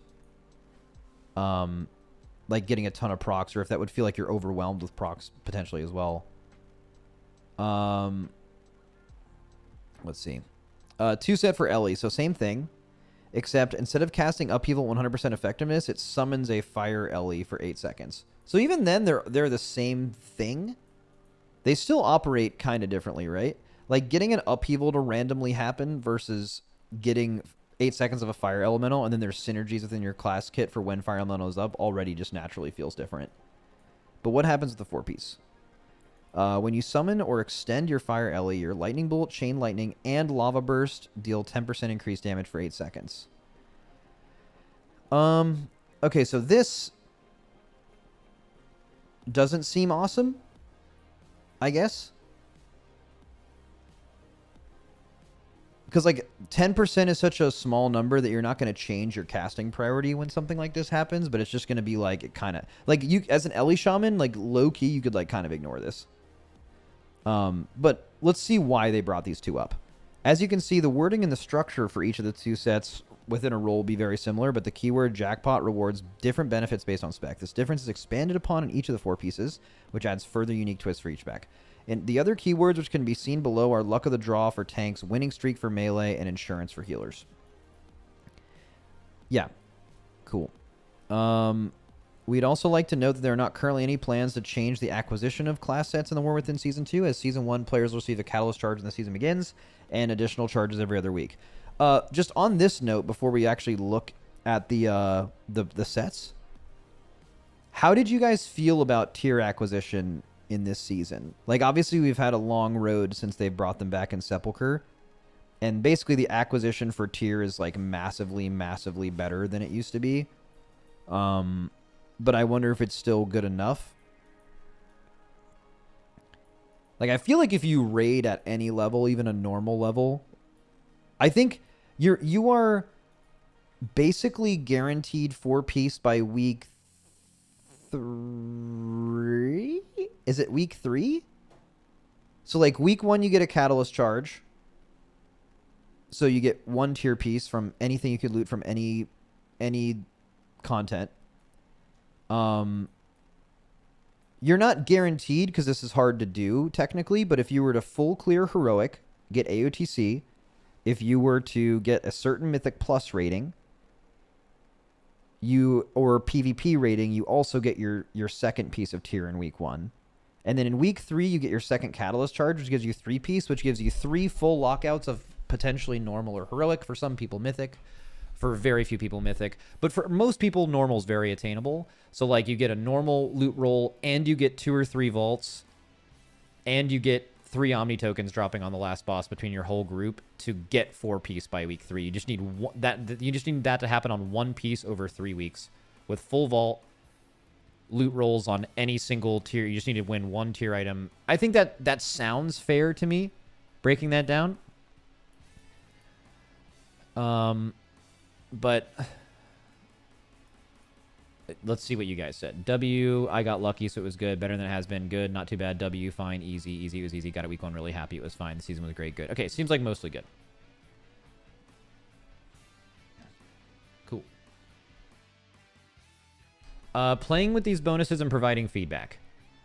We consider the flow of testing, feedback, final design, and adjustments to be crucial to the success of addition to games like new class sets. As you test a new class set, please review the following guidelines. We're not going to read any of this, right? This is probably all very obvious. Okay. Let's hit Pog. Let's get some Pogs or dogs for these set bonuses. So starting with DK, we already read this. So 2 set. You get Vamp Blood for 4 seconds randomly when you take damage. Your damage is increased by 15% for 8 seconds after Luck of the Draw activates. Probably additive. And then your 4 set makes that 50% better. And then your Death Strike cleaves to 3 enemies. And it costs less runic power. That number is so small that I wish it was buffed a little bit. The runic power seems low, but just general idea. Let's focus more on theme than power because you can tune the numbers around a lot. So you hold Death Strike seems ass. That's not how this would interact with you now. Random proc defensives are ass. I've tanked a lot. I actually think random proc defensives are very fun because I think me as a tank, this is me personally, I feel like going into a situation where you're doing a raid boss or a dungeon where you kind of know where you're popping every cooldown, and it's like you do a little rotation of them on a trash pack in dungeons or like on a raid boss, you know where you're popping things. I think randomly proccing shield walls and that covering where you would normally have to use something, and then now you're improvising, and it's like, oh, well, that part later that's really dangerous, I can just add this shield wall to that because I got this proc, and now I'm like ahead. And some pulls you don't get that, and you have to like make it work. That to me makes tanking infinitely more fun. But that's just me personally, right? My opinion, like having to improvise and giving the opportunity to improvise based on randomness is actually very fun. But I don't know. I would need to look at some other tank 2 pieces because like some of the tank 2 pieces have been so fucking strong.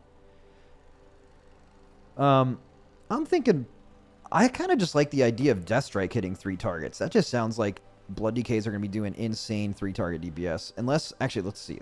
Warcraft logs. Let's look at like how much of their single target Death Strike is right now. Maybe I'm like totally off. Nerebar Palace rankings. Blood DK on specifically Nexus Princess. Top damage, this guy. In a guild called Copium. Perfect. This guy did 1 million DPS. He did 1 million DPS? What the fuck? Isn't that like a lot?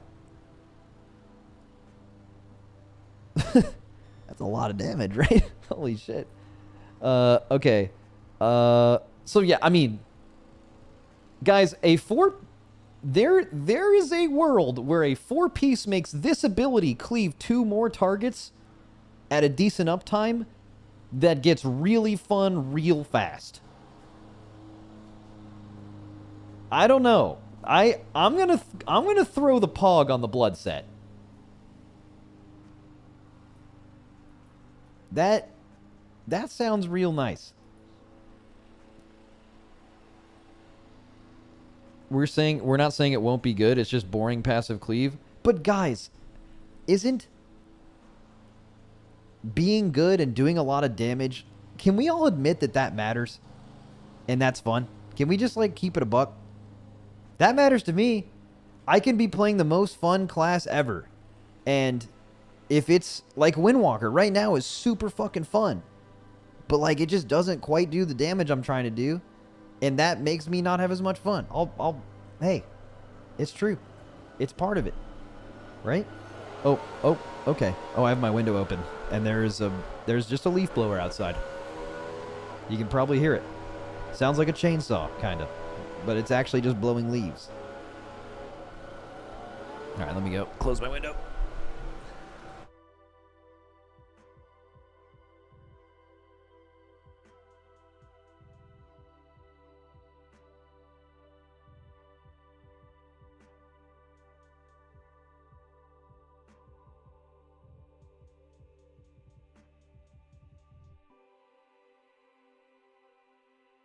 Max hitting KSM and AOTC gives a charge to Catalyst, not a token. That's even better. No, it's... Wait. That's not... But why are you spoiling me? I haven't even gotten there yet. Fuck you, buddy. Alright. Frosty K. Your spells and ability have a chance to activate Winning Streak, increasing the damage of your Frost Strike and Glacial Advance by 2%, stacking up to 5 times. Your spells and abilities have a chance to activate Winning Streak, increasing the... This is the melee one. Increasing the damage of these 2 specific spells by 2%, so it'll be 10%. Your abilities have a chance to basically just make Frost Strike permanently do 10% more damage with uptime. And Obliterate has a 15% chance to remove this. Okay, I'm assuming the 4-piece will make this less bad, but that sounds terrible.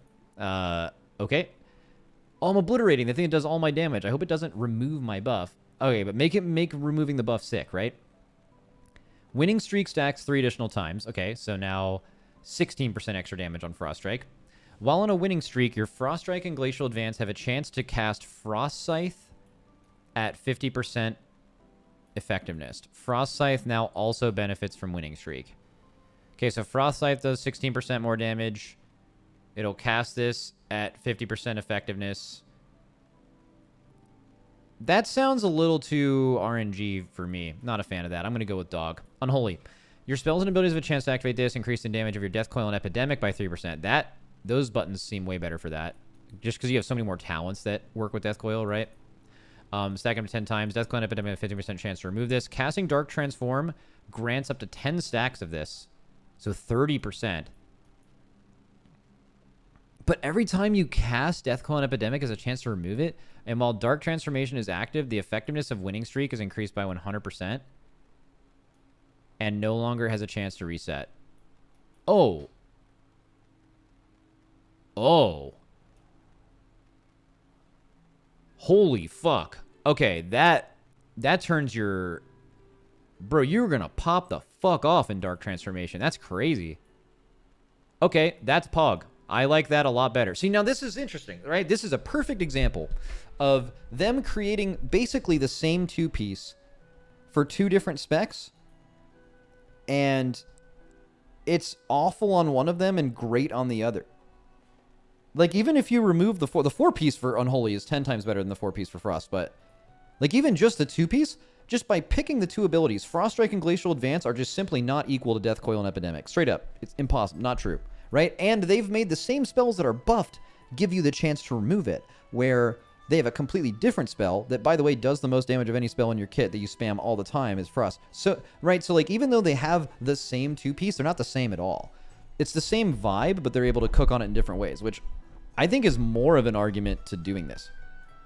Because it's less boring than it appears by just reading the initial statement of why they're doing it. I don't really like the idea of, like, resetting things, but I understand it gives some variance, but, like, it's not a kind of variance where, like, when you get it to proc, it feels good. You just kind of only feel bad because it keeps resetting it. Like, for example, a high roll amount of damage in 1 minute for Unholy. Actually, you're going to have 2 Dark Transforms during it, so, like, it's not going to be that crazy, but, like, I don't know. You could just get 0 resets in between your first Dark Transform and your second one with Lust, and, like, that matters. That's 30% damage. That's crazy, right? And it's, keep in mind, coming out of Dark Transform, you're going to be at max stacks, so you're, like, getting a reset right away is the difference between having, like, potentially 5 or 6 or 7 or 8 Death Coils that do 30% more damage. That's a lot of damn. But also, this looks like you're going to be doing so much damage in your cooldowns that, like, maybe you don't really care that much outside of your cooldowns. I mean, Unholy has become less like that, and that used to be their entire identity. Okay, I got to keep going. I'm, like, getting stuck on early shit. Dude, Frank's will be able to make some videos out of this shit. Your spells and abilities have a chance to activate a winning streak, increasing the damage of your Blade Dance and Chaos Strike by 1%, stack up to 10 times. So just like the Unholy one, exact same as Unholy. All right, cool. So what do you get for your 4-piece, though?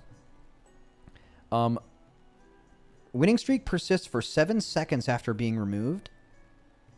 Entering demon form sacrifices your winning streak to gain 1% crit per stack consumed.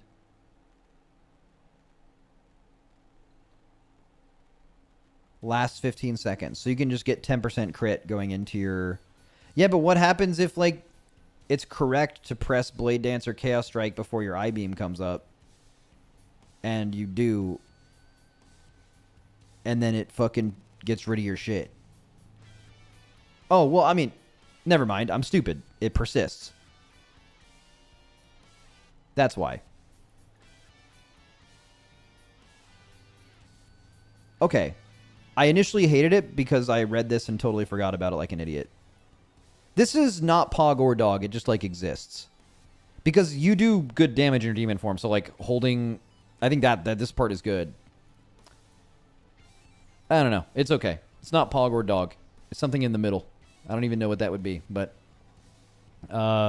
Vengeance. Every time you take damage... Okay, tank 1. You get meta for 4 seconds.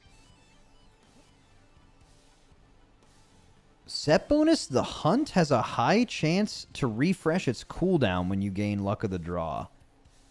Okay, is the hunt good for vengeance right now? Or is hunt bad? Because hunt... Last time I played Havoc, hunt was amazing, but I haven't played vengeance. But, like, not really. I mean, bro, getting, like... I feel like getting hunt resets feels fucking incredible. It's only good for Aldrachi Reaver. Alright, we'll just play that shit then, dog. That sounds sick. I like that. Pog for me. Get mad. Balance. Your spells have a chance to do this. They will grow a wild... Oh, this is the ranged one. It'll grow a wild mushroom at a nearby enemy's location at 100% effectiveness. And then casting this always hits a jackpot. Okay, I have no idea how good wild mushrooms are, but this sounds horrible. Let's see. Starfall and Star Surge damage against targets affected by your wild mushrooms damage over time effects increased by 20%. I am completely unfamiliar with wild mushrooms currently, so I'm not sure, but... Sounds like it'd be good AoE, though, right? Depends on the proc rate. Feral, your spells and abilities have a chance to get winning streaks. Same thing. Ferocious Bite, Rip, and Primal Wrath by 1. Stack them 10 times. Ferocious Bite, Rip, Primal Wrath have a 50% chance to remove it. When you consume Apex Predator's Craving, what does that mean? Don't tell me, by the way. Become a big winner, dealing physical damage to Apex Predator's primary target, and increasing the damage of your periodic effect by 4% for 6 seconds. Sounds very boring and something you wouldn't pay attention to, especially compared to the other ones. But you do get to become a big winner. That's Pog. Guardian. Obviously the Survival Instincts one. After you gain Luck of the Draw, your next 10 Druid abilities cast another Druid ability at 125% effectiveness. That's sick! I fuck with that. That sounds awesome. Let's fucking go. Love the theme. I don't know about the power level, but like, it's like, dude, that seems sick. Okay, Resto. Oh, this is the healer one. Your healing abilities have a chance to apply insurance to their targets that heals them for 15 seconds. Insurance is consumed if an ally drops below 40% health to heal them. Okay. I like that.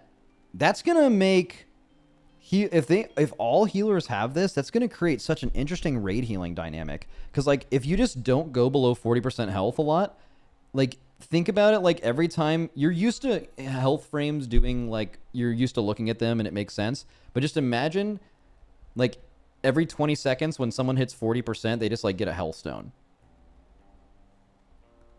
Which is crazy. Which could put value on underhealing and like letting that proc more often to make value of it.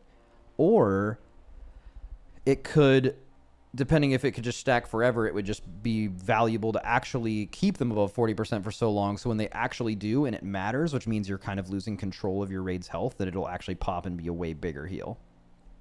Who knows? But in general, very interested in that. And I'm really interested in all 4 or 5 raid healers having the same one and what your raid frames will look like with that, because that could just be so good. Life Bloom's Bloom has a 30% chance to apply insurance target for 10 seconds. When insurance is consumed or removed, it leaves a missing rejuve, regrowth, or wild growth heal over time effect on the target for 15 seconds on its target. So I'm assuming it has like a priority order here, and if they have like 0, it will give them rejuve, and if it has rejuve, it'll give them regrowth, and if they have regrowth, it'll give them wild growth. It won't give them all 3. That sounds... In Raid, that sounds really good. In Dungeons, that sounds really good. Doesn't it?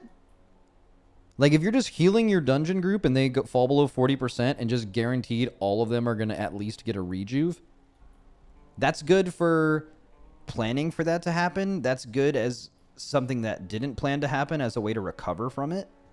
Purely healer based, like just doing healing. Obviously, this does 0 damage in their tier, but like that sounds so good. Okay. But also, I don't know how healing works, so maybe a healer's like, Max, you're so stupid. That's actually so bad, and you're probably right. That's okay. We already read the Aug one. Dev here. Your damaging spells have a chance to hit a jackpot, launching a shattering star at 3 nearby enemies at 50% effectiveness. Can someone remind me what the fuck that means? What is a shattering star? Is that the, like, thing you used to cast in your rotation that, like, buffed your next finisher against them or something? The damage amp? The instant blue? Yeah, okay. And then casting Shattering Star or hitting a jackpot increases the damage of your next Empower spell by 20%, stacking up to 2 times. That sounds good. That sounds great. I like that a lot. Cool. Preservation, same thing. Verdant Embrace always grants insurance to you and your target for 6 seconds, and its cooldown is reduced by 4 seconds. I don't know enough about Preservation, but I think it's possible that Preservation is bad next patch just because they were actually so good in the previous one at the beginning. I have nothing to go off for that, but sounds good. Okay, Hunter, Beastmaster. Your damaging spells have a chance to hit jackpot, fires a barbed shot at 200% effectiveness, casting Bestial Wrath always to jackpot. Forset, hitting a jackpot infuses your pet with a mutagen, causing its auto attacks to your nature damage to its target and up to 5 enemies within 10 yards for 10 seconds. Mutagenic attacks reduce the cooldown. This just sounds like a fucking banger. That's good. That's sick, right? I mean, totally depends on the damage, but that's like just a tuning. That just sounds... The basis for that is just sick. Okay, guys, I'm going to be honest with you, man. We've only read like 10 of these. And yeah, they're all using, in quotes, the same 2-piece, but I've read many lists of tier set bonuses in my life. And there has been some not good ones here, but the average quality seems certainly higher by mixing together some simple themes together. So my initial theory, hopefully it continues, but my initial theory of them making higher quality tier sets by reducing the total amount of new things they need to make seems not awful so far. Some have been bad, and if you were one of the specs that got a bad one and you're like, no, you're wrong, Max, because mine was bad, I get it. But like looking at all of them, it kind of seems pretty good right now. Your damaging spells have a chance to hit a jack. Yeah, and also, for whatever it's worth, I think Jackpot, Insurance, and Luck of the Draw just seems so much better than Winning Streak. Winning Streak just looks like it kind of stinks in comparison. There's been some good Winning Streak ones, but I just think they're cooking with less gas, you know, on that one.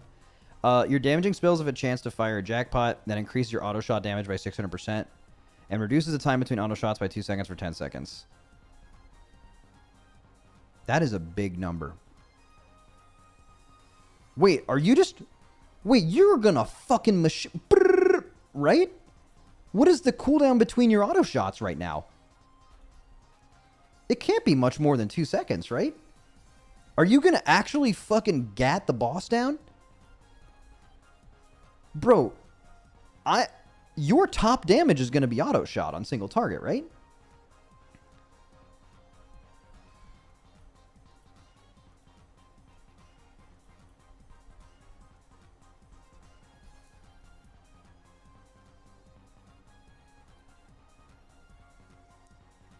And wait, auto attacks also proc things?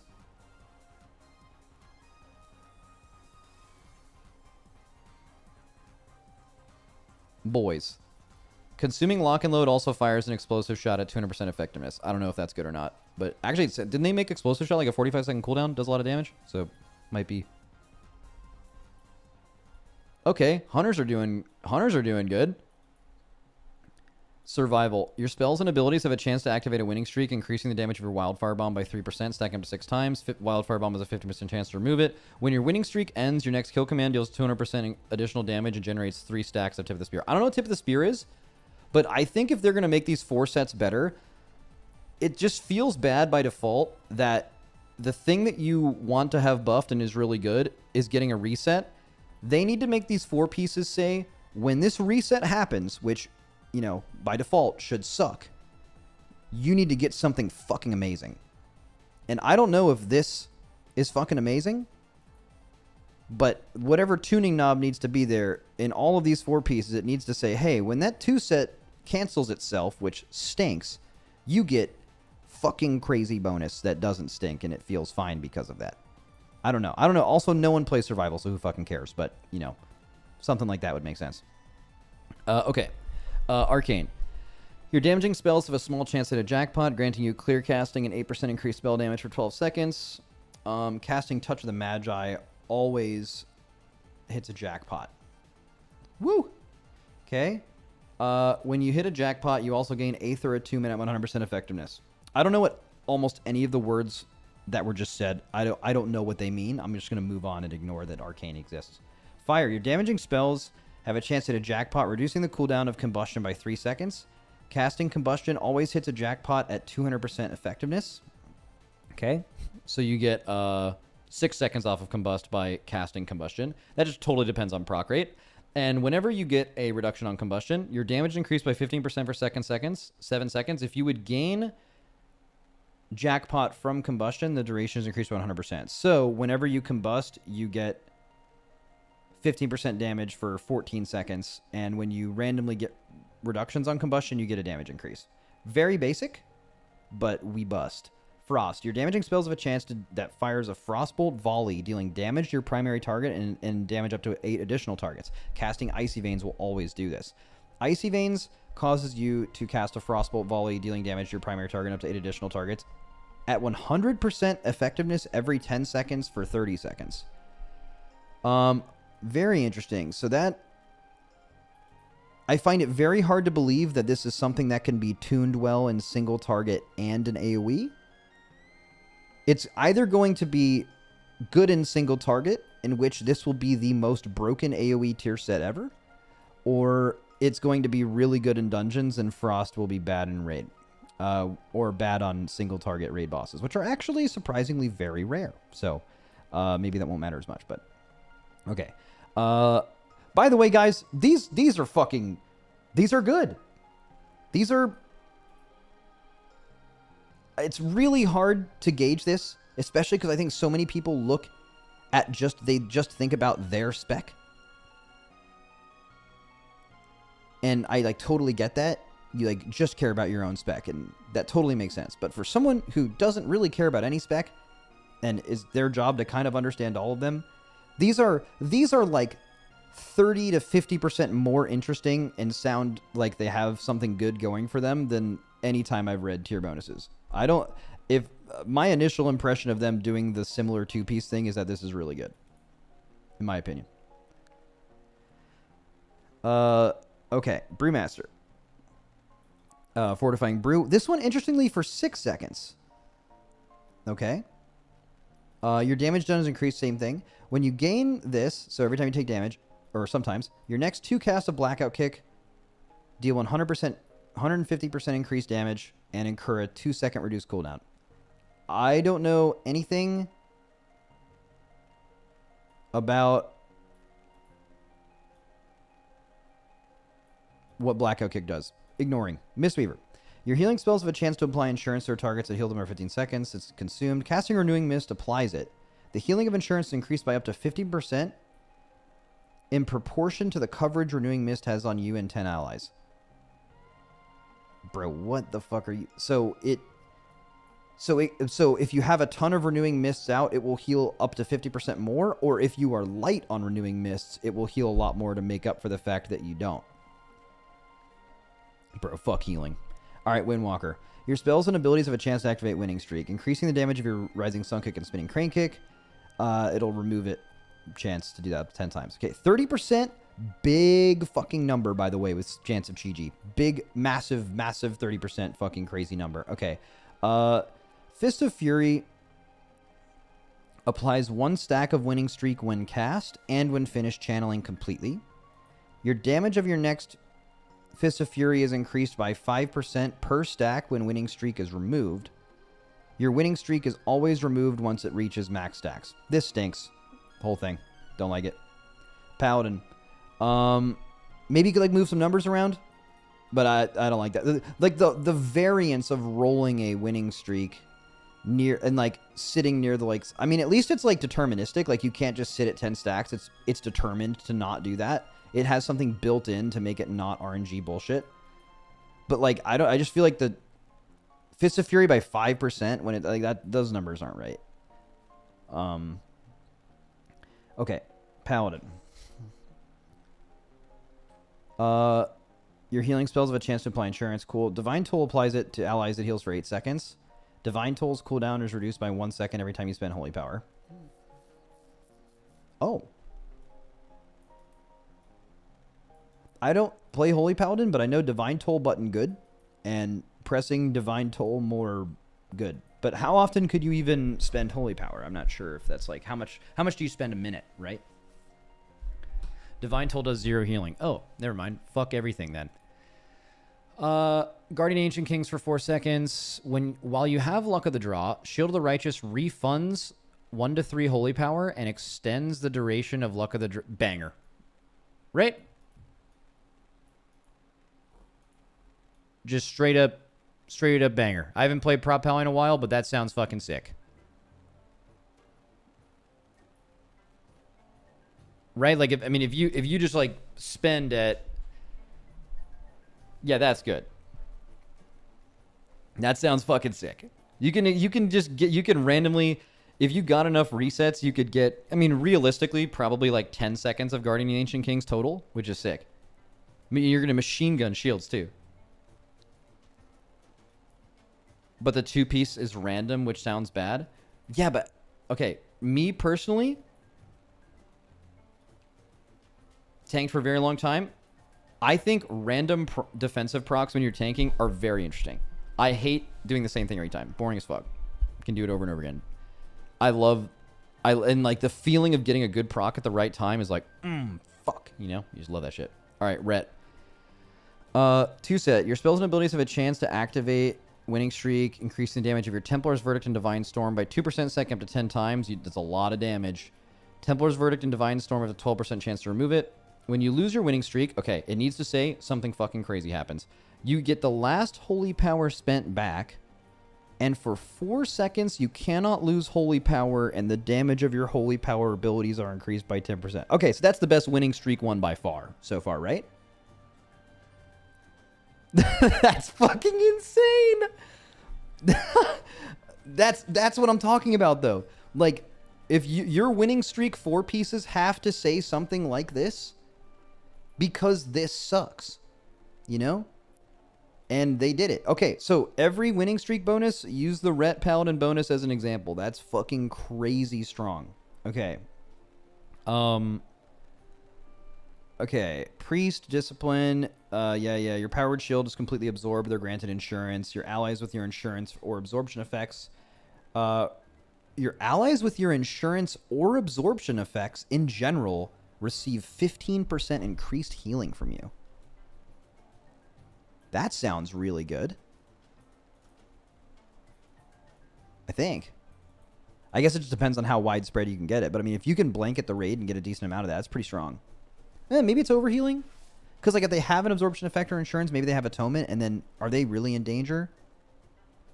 That's like not exactly how healing works, but Holy Word, Serenity, and Sanctify apply insurance for 10 seconds to one target while Apotheos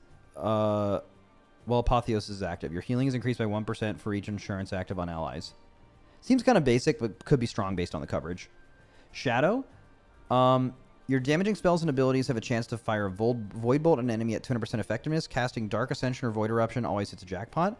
And then hitting a jackpot grants you 5 seconds of PI. Mind Blast and Void Bolt deal 15% increased damage while Power Infusion is active.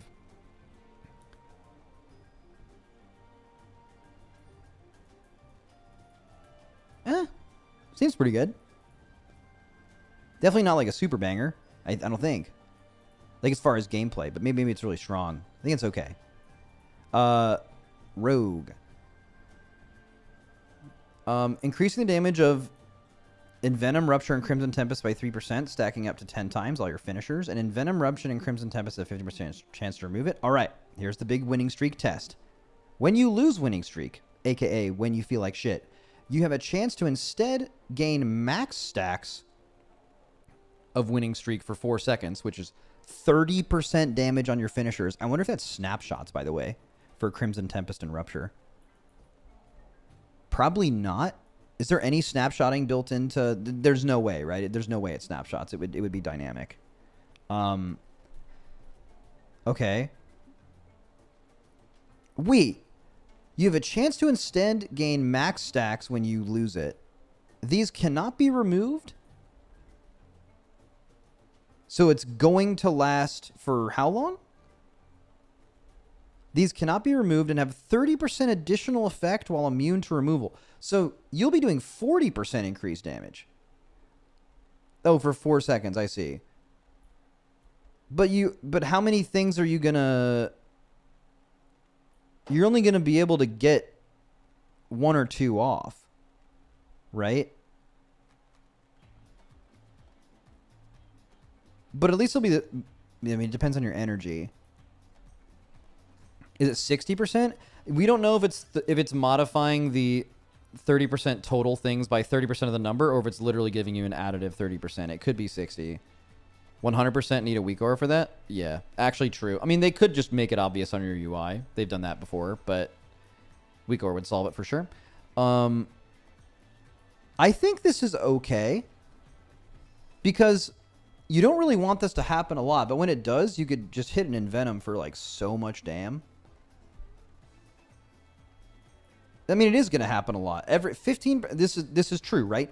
15% of the time, except for the very first one you cast with no winning streak stacks, you are going to get 4 seconds of potentially 60% more damage on finishers. That's a decent amount of time, right? But also, oh wait, it's not every time. You have a chance to instead gain max stacks of it for 4 seconds. So do you not actually lose it? When you would lose winning streak... Okay, so here's how I think it works. There's a 50% chance to remove it, but there's a chance that when you would lose it, even if you only have 1 stack, it's actually going to take you to 10 for 4 seconds, but I don't think you lose it after 4 seconds. I think it's going to sit at 10, and then you can start losing it again. So you actually, like on your second finisher of the fight, you could go from 1 to 10 in your opener, and then just roll a 30% for your entire opener. So you actually want to remove it as soon as possible. Okay, that's way better. It's still very RNG, like super RNG, but definitely really powerful. Like potentially insanely powerful. Like this will just be the kind of bonus where like your opener could just realistically, like in some true casino style, your opener could actually just be like double damage. Like just like opener, you put up your opening rupture, and then your first Envenom procs this, and then you are going to the fucking moon. Max, imagine it works when you click off the buff. I mean, obviously that wouldn't work. Yeah. Okay, so Outlaw, Dispatch does 30% more damage, stacking, and then 50% chance to remove. Roll the bones to a 12% increased chance of granting additional combat enhancements, and also applies 1 stack of winning streak for each combat. And also applies 1 stack of winning streak for each combat enhancement granted. Stacks applied by Roll the Bones can exceed the normal winning streak maximum of 5. That's a different take on it. I kind of like that. 4 seconds are nothing. You're misunderstanding how it works. So I misread it at first. I misread it as when you would lose winning streak, you instead gain max stacks of winning streak for 4 seconds and then it goes away. I think you can't have it removed for the 4 seconds, but then you would sit at max stacks. I don't think you're going to lose it after that. If you do, I mean, maybe you do. We're all guessing here. But if you do, I think it's bad. And if you don't, I think it's insane. I would lean towards it doesn't. Subtlety. Your spells and abilities have a chance to activate winning streak, increase the damage of all of your finishers by this. Same thing as Assassination. While Shadow Dance is active, you cannot lose it. Gain an additional stack of winning streak each time you would gain one, and deal an additional 6% of shadow damage per winning streak stack. Oh boy, your Shadow Dance is going to pop the fuck off. Right? Your Shadow Dance, by default, means you're going to have 30% increased damage on your finishers. If you aren't at max stacks, you're going to gain them insanely fast in Shadow Dance. And then also you're going to deal an additional 6% shadow damage per winning streak stack. So you're going to be doing 30% more damage on your finishers and 60% more shadow damage. That's fucking insane, right? Like, that is crazy, crazy damn. Okay, we already read Ellie. Enhance. Another winning streak one.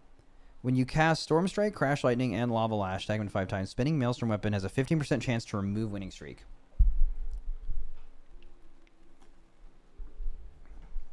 Okay. When you gain a stack of winning streak, reduce the cooldown of Doom Winds by 2 seconds. Boo, Doom Winds boring. When winning streak is removed, reduce the cooldown of Doom Winds by 10 seconds. Boo! Boo enhance. Boo! Resto Shaman. Insurance 2-piece. When you cast Healing Rain, one ally in the radius has insurance applied to them. Your next chain heal, healing surge, or healing waves increased by 10%. W. Warlock. Affliction. 2-step bonus. Jackpot. Increasing your haste by 12% for 12 seconds. Summoning a Dark Claire will always do this. Hitting a jackpot increases the damage of UA by 50.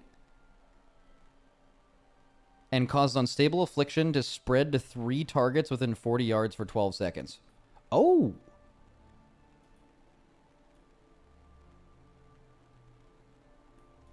On single target, that feel V bad, but in cleave, that's fucking insane, right? That's fucking like real insane. That is a lot. Okay. Same problem as Frostmage though. Demo. The Warlock spec for idiots. Your damaging specs have a chance to hit a jackpot. I just completely made that up, by the way, but if you're a demo player and you just got mad at that, stay small. Summons a Dreadstalker at 165% effectiveness. Casting Hand of Gul'dan causes your active Dreadstalkers to cast Dreadbite at 50% effectiveness. This damage is increased by 10% for each soul shard spent on hand of... What do these words mean? Destruction. Your damaging spells have a chance to hit a jackpot that fires a flurry of 12 demon fire bolts at 200% effectiveness. Summoning an infernal always hits a jackpot. When this happens, it increases your mastery by 3%. 3%, and your spells gain max benefit from mastery for 10 seconds. I don't understand warlocks at all. Moving on. Last couple sets here. Arms. Your spells and abilities have a chance to activate winning streak. Increase the damage of Mortal Strike and Cleave by 2. Increasing the damage of your Mortal Strike and Cleave by 2%. Stacking up to 10 times. Overpower has a 15% chance to remove it. All right, just don't press that then. But you will if the 4-piece wants you to. When your winning streak ends, so 15% of the time you press Overpower, Overpower deals 20% additional damage and recharges 75% faster for 2 seconds per stack of winning streak you had. W. I don't know. I don't know what... Fuck yeah. Fury. Increasing the damage of your Rampage by 2%, stack them to 10 times, and Rampage resets it. So 20% when you're at max stat for Rampage damage. When you gain a stack of winning streak, you have an even chance to either cause your next Bloodthirst to deal 15% increased damage and have 25% increased chance to critically strike, or your next Raging Blow to deal 15% increased damage and generate 2 additional rage. I mean, so you're going to get like procs of things on the way up, and you're like kind of stacking damage. If it makes your spells light up, I don't actually know how Fury plays right now, but if it doesn't change the way you press buttons, it's probably just super boring, right? And you don't get anything when it ends. But I mean, they don't have to give you something when it ends if you are always gaining something when you gain it, right? I mean, I guess If you want it to be really good, maybe it does. Prot Warrior. Last one. When you take damage and you each have a chance to activate Luck of the Draw, causing you to cast Shield over 4 seconds. Same thing as all the other tanks. During this, Shield Slam's chance to critically strike is increased by 50%, and its critical strikes reduce the cooldown of Shield Charge by 6 seconds. I'm not familiar with Shield Charge at all. But, like, that doesn't sound great. Unless Shield Charge is real good. And this procs a lot. But, like, compare this to, like, bro, Shield Charge is great, bro. Compare this to, like, Prop Paladin. When Prop Paladin gets their shit to proc, their Holy Power spender refunds Holy Power and then also is increasing the duration of the shield wall they were just granted. Like, that just windmill dunks on this, right?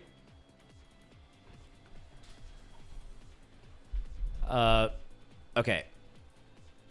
Like the tier bonuses. While we're talking about tier, shall we pog or dog the tier set models, everybody?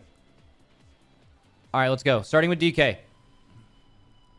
I mean, super generic, right? You guys are saying pog? Do you guys really just want every DK set to just look like, I guess maybe you do, just like a cool DK set on some jailer shit?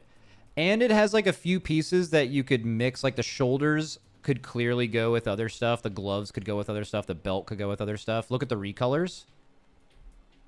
Ooh, okay. I see the vision. All right, we're going with pog. Oh, we're on a different one now.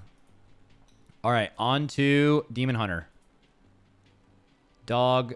The only thing is you could use the shoulders. The shoulders are definitely usable in other stuff, but I think dog across the board for DH. All right, on to the next one, which is Druid. Leaning pog, because the shoulders and the helm have potential. Huge potential. Colorways are nice. Okay. Evoker. I mean, evokers are just like in dragon form anyway, but I mean, they're giving you a few pieces here you can move around with some other stuff. Who fucking cares? Doesn't even matter. On to the next one. Oh, they're showing it in dragon form. Sick. All right, Hunter. Okay, the shoulders have potential. And they're going for like if they're going for like the Dark Ranger vibe. Like you can kind of see like the purple skulls on the eyes. What other colorways do we have here? Wait, what is this one? Is that... So these all look normal, and then what the fuck is this?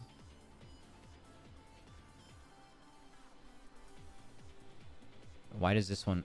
Okay. I don't know. Dog. Mage. What the fuck is going on here? Wait, do I like this? Wait, I kind of like this. This is sick. It's very different, but like how many like standard ass mage mogs do we have? I kind of fuck with this. I kind of like this. Bro, you could do so much with a couple of these pieces too. They're like so unique. Yeah, you got the Dragon Ball Z hair, bro. Got the Sonic shit going on. Yo, this is sick. This one's sick. And it's different. I actually like applaud them for that. That's good. Monk. What the fuck is going on here? Wait, does it come with the tattoos? Do the is this the chest mog? It's just the tats? Bro, what in the Dragon Ball Z are these sets? This dude's Super Saiyan right now. Look at this. Look at the fucking hair.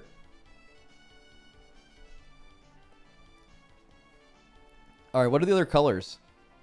Oh, that one looks like shit. Okay. And this one. Okay, the last one and the first one look really sick. Okay, if you could have the hair without the fucking mask, maybe. I don't know. I'm going with Pog, though. I like it. Paladin. Okay, the shoulders have motion. The shoulders have motion.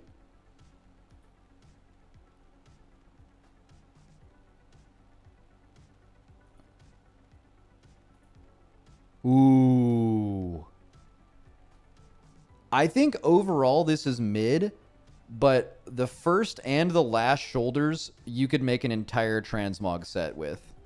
Look at the fucking colorway of the like lion. Yeah, that's sick.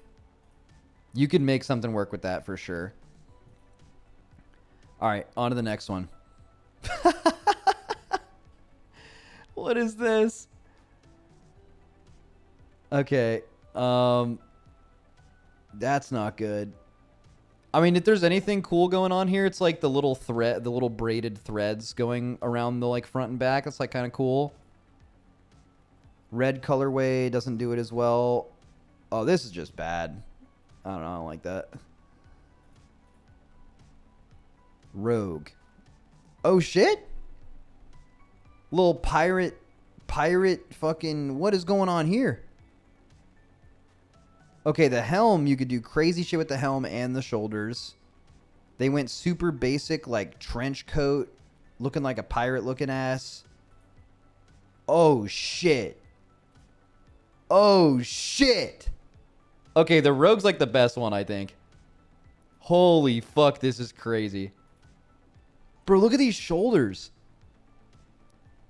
Wow, that's sick. That is so sick. All right, Shaman. They always go super bright elemental look for Shamans, which I guess makes sense. I feel like the helm's actually pretty cool. Shoulders are pretty cool. I don't like the colorways, actually. I feel like there was a better colorway for this, but I like the design. But I don't like any of the colorways, actually. That's kind of unfortunate. Warlock. Okay. Okay. Okay. I like this shit. Super interesting design, unlike the... This is the gown. Obviously, the shoulders are the huge standouts here. It seems like there's a lot of graphical shit going on here that you don't see in a still image, including in the face. Do you see how, like, there's stuff coming off of the head? I think that's, like... You're looking like you're mad. I think the Warlock ones look cool. Any better colorways? Ooh, that's clean. They went with green fire on all of them except for the red one, which is just like red across the board. That's kind of cool. It's a sideways face that opens. W. Warrior. Okay.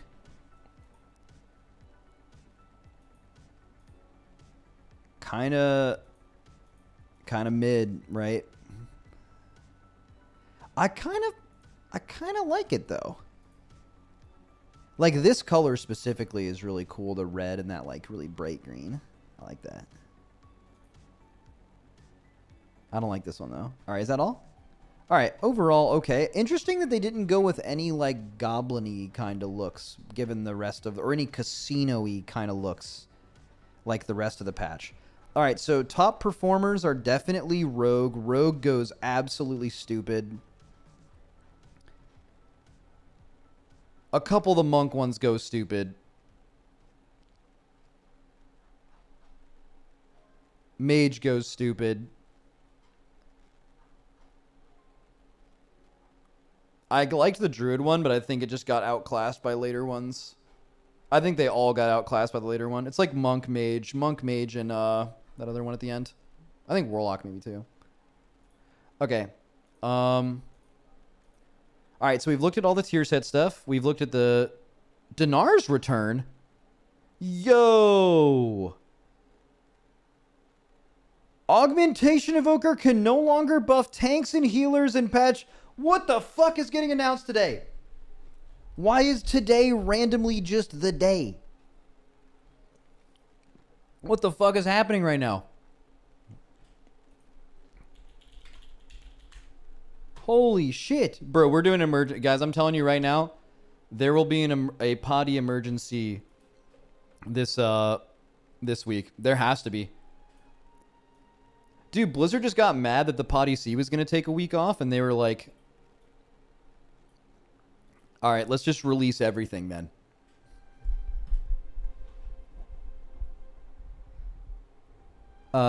Okay, holy shit. Where do we even start?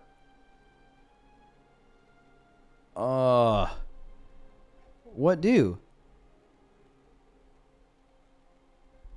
Max, look at the way the catalyst charges are acquired. Blow up.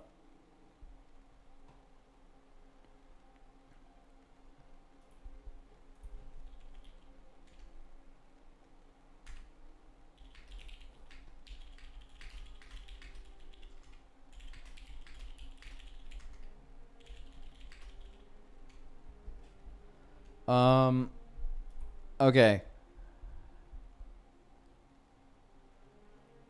I'm so overwhelmed. Let's do Dinars. We've data mined a raid renown track that will grant a stacking raid buff, augment runes, and eventually a dinar-like currency to purchase the exact item you want. Oh, Mythic Plusers are mad. Because based on the raid, right?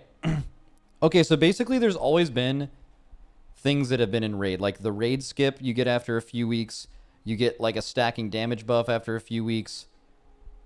And now they're just putting that all into a renown track. But you probably, it doesn't matter what difficulty you do to progress the renown track. I bet it's just doing the raid at all, so it'd be easy to do on normal. But yeah, let's see.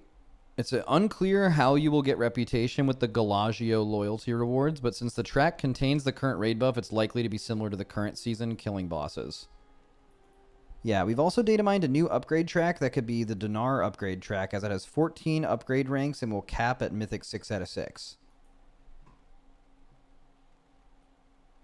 Okay, where do we look? Wait, where does it say you get the Dinars? 17 and 19.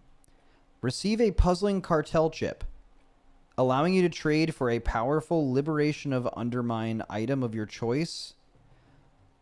Okay, so interesting. It's for Dinars, but specifically only for raid pieces. Is that correct?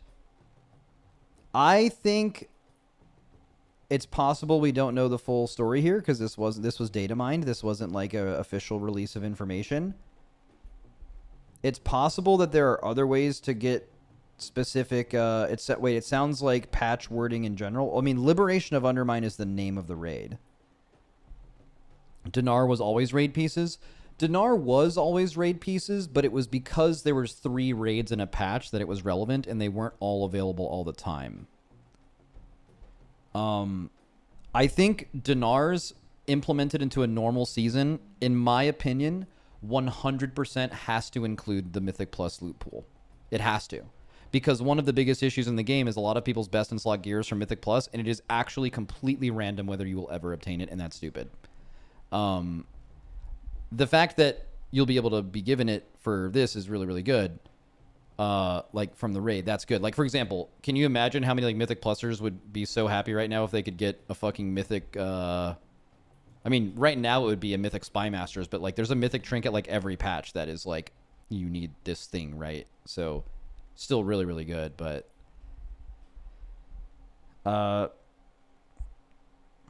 anyways, cool. And 19, so you get 2 Dinars, guys. They put Dinars in an upgrade patch, or in like a regular patch, a non-faded patch. We fucking did it. We've been asking for this for like 3 years. This is a huge W. This is great. Very happy. Nice. Now, keep in mind, it does seem like it's going to be a long time into the season, but I also think that it depends on how long is long, but I think that's fine.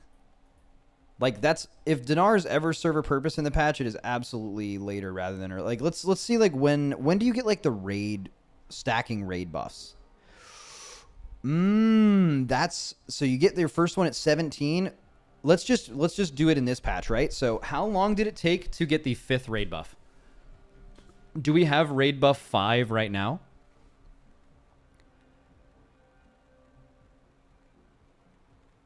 What raid buff do we have now? Is it like 5 or 6?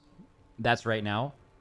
So you would get potentially, again, we don't know this, but you'd potentially get access to your first Dinar like around now. I would definitely classify that as too late. But this is all data mined, not officially announced. It's possible that this changes a million times before it comes out. But I think Blizzard should consider giving players a Dinar maybe around like a month in, and then your second one at I don't know, a little bit of time after that. But I don't think 3 months into the patch is quite okay. I think that would be a little too late. Okay. What is it? It's probably meant only as bad luck protection, not intended as a primary method of getting the item week 1. That absolutely, that is understood. But I think 3 months is too long still. Okay. So we also don't know how you get reps, so better guilds might progress faster than others. I highly doubt that. I would be willing to bet that how you gain this raid renown is very standardized and easy. It is probably based on just killing bosses. Like, if there's 8 bosses in the raid, the max amount you can get is by killing 8 unique raid bosses in a week on any difficulty. I don't think the last thing they would want to do is tie a raid like damage increase to something that can't be consistently earned weekly. In fact, not only do I think doing it on harder difficulties won't get you ahead, I bet there will be bad luck protection built in. Not bad luck protection, but like a catch-up mechanic built in that like you are able to like go and kill extra bosses to like get the damage. Like, I think it is very important to them that everyone gets the damage buff the same week. That's how it is now. I don't think they would ever fuck with that. There's no shot. Yeah. Like, why would you even give the raid? Like, if you think about it, progressing faster by doing Mythic gives the raid buff earlier to people who it's not designed for. The raid buff, the like getting buffed in the raid is for people who are still progressing, not the people who are done. It defies logic to design it that way. We won't know until they officially announce it, but I mean, that just doesn't even make sense.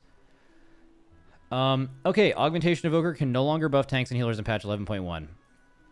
Holy moly.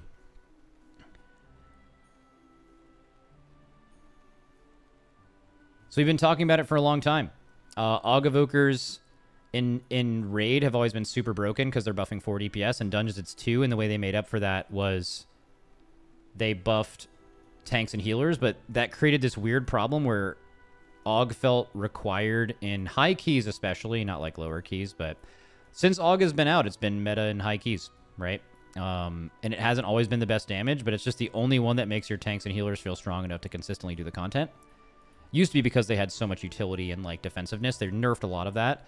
Still have all the utility, but so do the other evoker specs, most of it. It's more just because tanks and healers are too strong, and that is kind of what needed to be nerfed, and it seems like they did. So let's see what they did. So closest clutch mates. Ebonmite and Breath of Eons are 25% more effective when not in a raid. Oh, okay. So what they're doing, I see. So they are making it not affect tanks and healers, which will significantly nerf Aug, but to make up for that, and this is definitely good, because if they just did this, Aug would be horrible. Like, so bad. Unplayably bad if it just buffed 2 DPS and then didn't buff your tanks and healers whatsoever.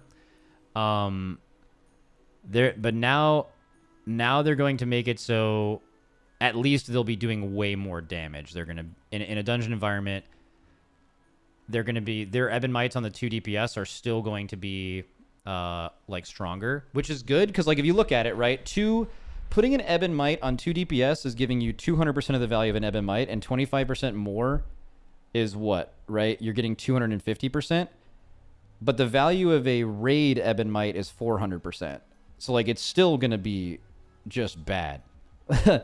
Right? But if you ever run no healer and you're buffing Aug plus 3 DPS, you're getting, I mean, it's still not as good as raid, but it probably would be better than any other DPS. Just thinking about it right now. I mean, this is going to make their damage value like pretty close to what it is now, I think. But it's, I mean, I think anyone knows who is running Aug and high keys. A tank and a healer will tell you real quick how different it feels to do those keys with or without an Aug. And that's why they're required. It's because of this sentence. And now it's gone. So,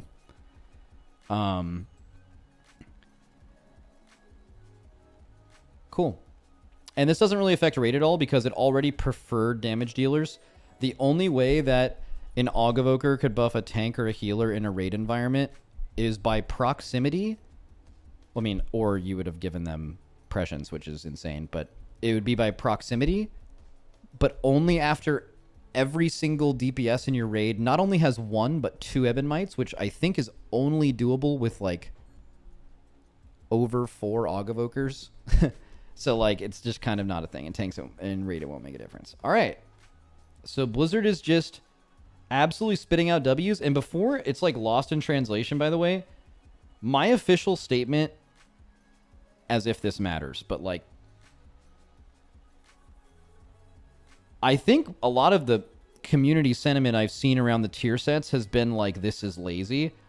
I think the tier sets being standardized, at least within the 2-piece, is a good thing. I think they're cooking. I think they're cooking. It looks better than like normal tier bonuses, like higher quality on average.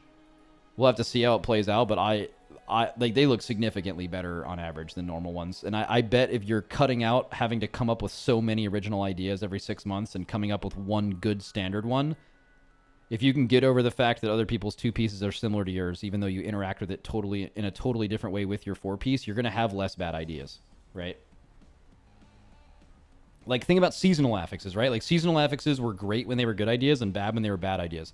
They have to create a new seasonal affix every 6 months. They don't always hit. Well, you know, if you didn't have to create, 10 seasonal affixes in total like they did, and they only had to pick their best one, and everyone had to deal with some version of encrypted, it would just be better, even though it would be similar, because that one owned, or enshrouded, or awakened, or whatever, right? Like, if you have to create 39 ideas for tier sets, you're not going to have 39 good ideas. But every season, they have like 3, 4, 5, 6, 7 really fucking good ones. And when you can boil that down and just give everyone, you can come up with 4 good ones, which I don't think winning streak was good, but if you can come up with 4 good ones or 3 good ones and 75% of the game has a good 2-piece, that's better than coming up with a bunch of random shit that, by the way, normally says like Blade Dance does 10% more damage, and like they're super boring. Like, I think this is way better. All right. WWWW. All right, what do we have to look at now?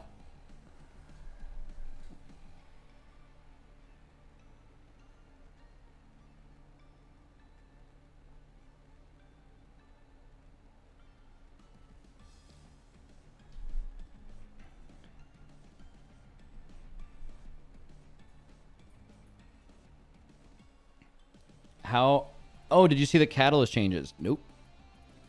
Earning bonus catalyst charges in the War Within. Season 2 feats of strength achievement. Okay. Each of the feats of strength for achieving Keystone Master, 1600 in rated PvP, and killing the final raid boss on Heroic or Mythic now grant 1 additional catalyst charge as a reward. But it used to be an Omni token, so I'm assuming they're just giving you a catalyst charge rather than giving you an Omni token. Oh, wait a second. No. I'm totally missing it. You used to get 1 Omni token for doing any 3 of those things. But now you get 1 catalyst charge for all 3? Meaning that in week 1 of a new season, you get guaranteed 4-piece if you do all forms of content, right? Wait, this is sick. This is also sick for PvPers, because the last time PvEers felt in some way inclined to do PvP, it was Shadowlands Season 1, and for most of them, it was one of their favorite times PvPing. And I've never really gotten them to quite admit it, but a big reason for that, in my opinion, is because they just got to slaughter PvE idiots. And a lot of people you talk to who are PvEers were like, I actually enjoyed PvPing a little bit because everyone was doing it. You were fighting other PvE idiots.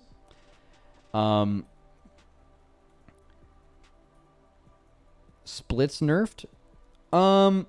No, this changes nothing for splits. Yeah. I don't think. Because, like, before every single person... This doesn't mean that there won't be Omni tokens on the last boss. That would nerf splits. Did they say that? Because there was Omni tokens through, like... Omni tokens that drop off the last boss specifically. You get, like, 2 or 3 of them in a 30-man. That is not what this is at all, I don't think.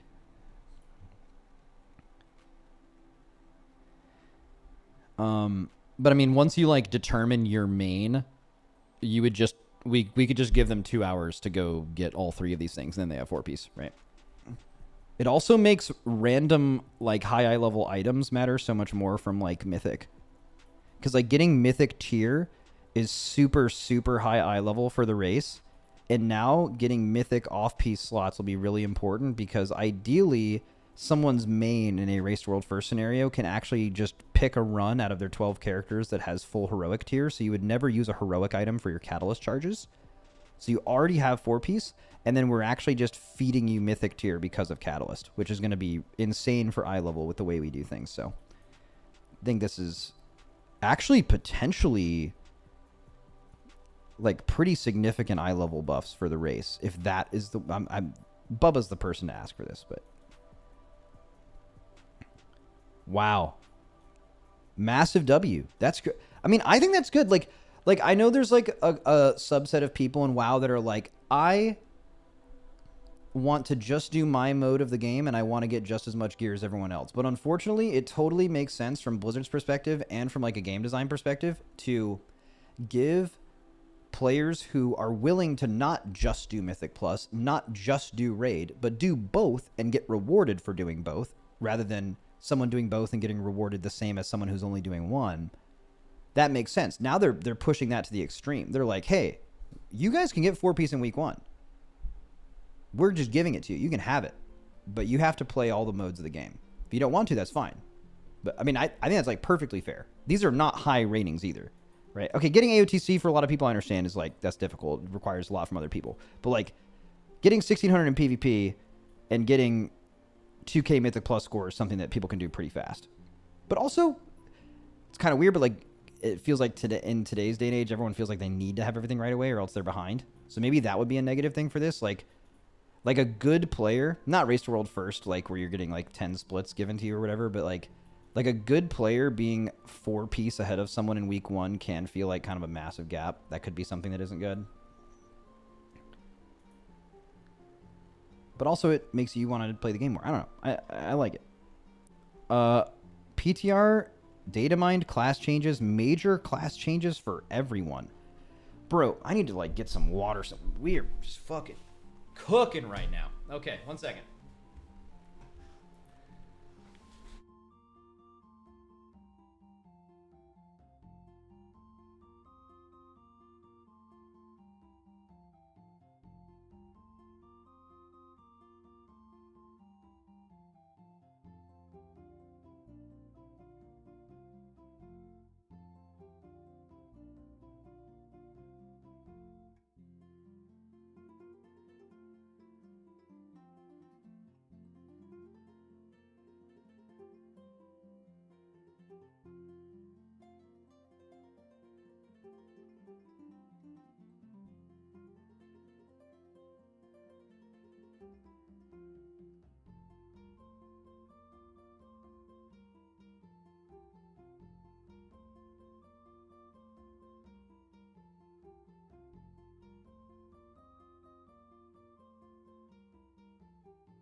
I forgot water. That's the only reason I got up.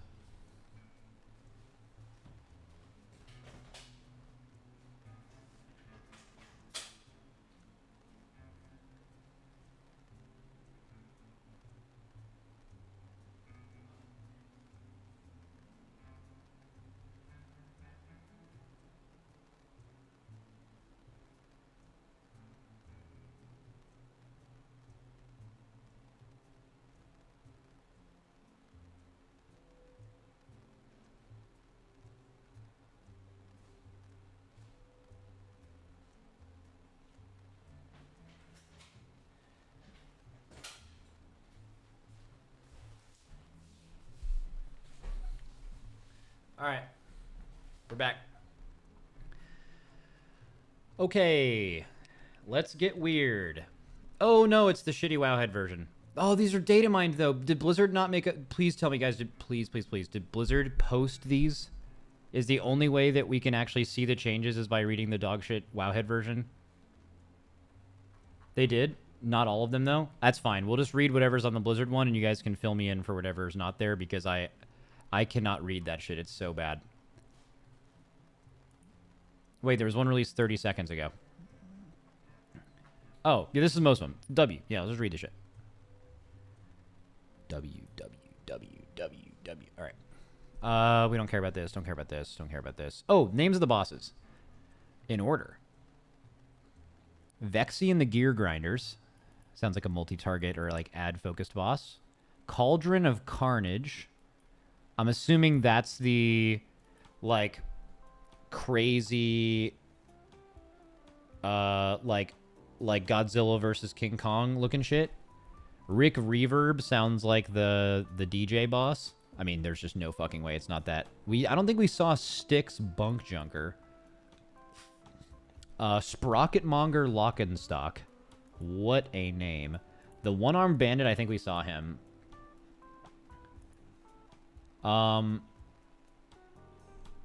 Muggsy, Head of Security, and then Gallywix, W. All right. Heads of Security. Council, second to last boss? Ruh-roh. Oh, probably a two-headed ogre? Ooh. We like that. Mama! That's my favorite Migos ad-lib, by the way. That and Cookie. Whenever they're rapping and then they just, one of them in the back goes, Mama! That's my fucking shit, dude. I love that. Okay. Cage of Carnage, PvP, don't care. Classes. Okay. Currently, Frost and Unholy Death Knights are incredibly survivable, often boasting lower death rates than tanks and far above any other specs in the game. From a fantasy perspective, it makes sense for Death Knights to be incredibly durable and their kit lends itself well to it, but it currently leans too far in the unkillable direction. Absolutely true. We fully expect Frost and Unholy Death Knights to continue being one of the more survivable specs, but we should bring them to a more sane level. That's in a fucking update note. I mean, it is true. I don't know if you guys have actually looked at this, but it's fucking insane. Like, here.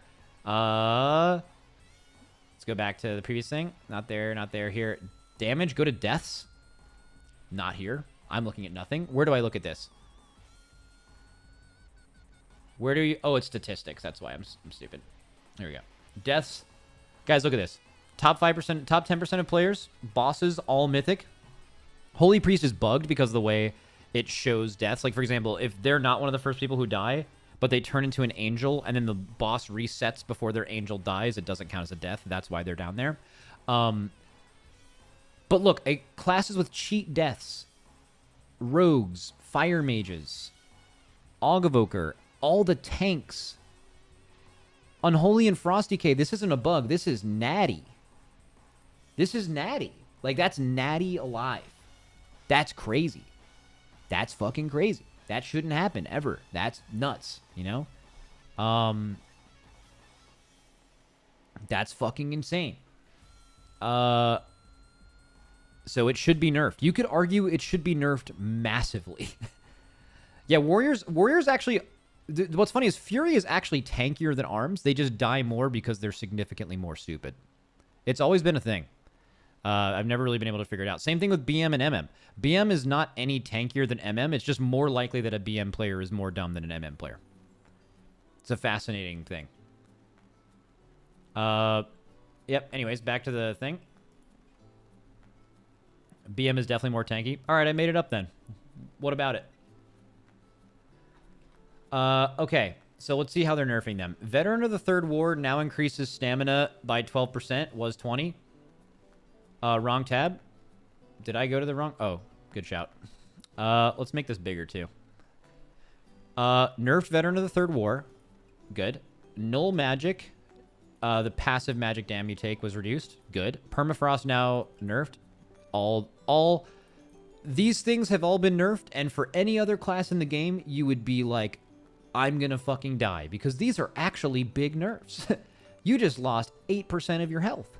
But for DKs, you will still never die. I bet if you look at this, you're going to be, I don't know, maybe just above the tanks now. Fucking idiots. I'm a DK too, by the way. Okay, same thing. Nerf null magic and permafrost and this. And then now Apocalypse and Raise Dead now summons ghouls instantly. Wait, yo? Okay. That's sick. Does that mean that they expire earlier to make up for that? Or is that just a straight up DPS increase? I mean, either way, it's better. But, anyways. Demon Hunter. Imprison now breaks based on a small damage threshold instead of any damage. That's goated. So it's going to break like a root.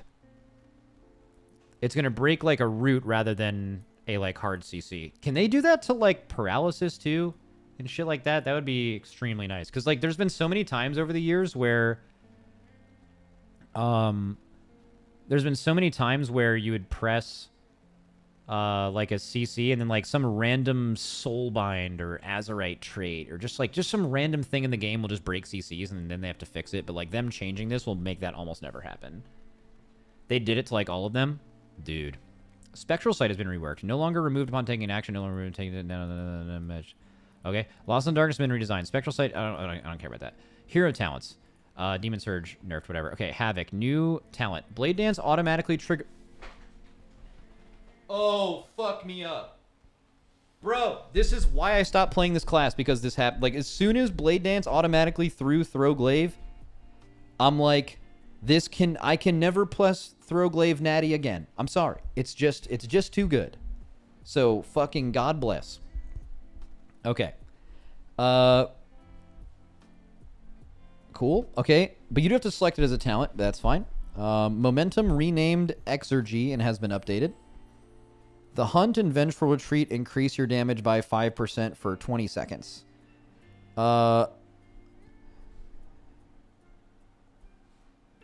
Interesting. So I never really liked new version of Momentum. It just felt like you were pressing buttons for no reason, where I really liked Inertia. But I see Inertia right under there, so I'm about to get real happy or real sad. Let's see. Okay. So I think that's fine. It'll probably still be a choice node. All right, Inertia right after. The Hunt and Vengeful Retreat cause your next Fell Rush or Fell Blade to empower you, increasing damage by 18% for 5 seconds.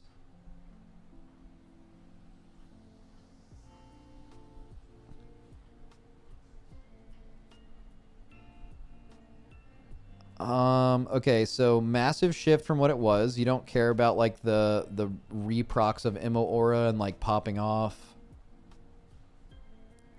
It's possible that was like a bad gameplay loop, even though it was really fun to do. Like there's a better version of doing that, like incorporating Fellblade.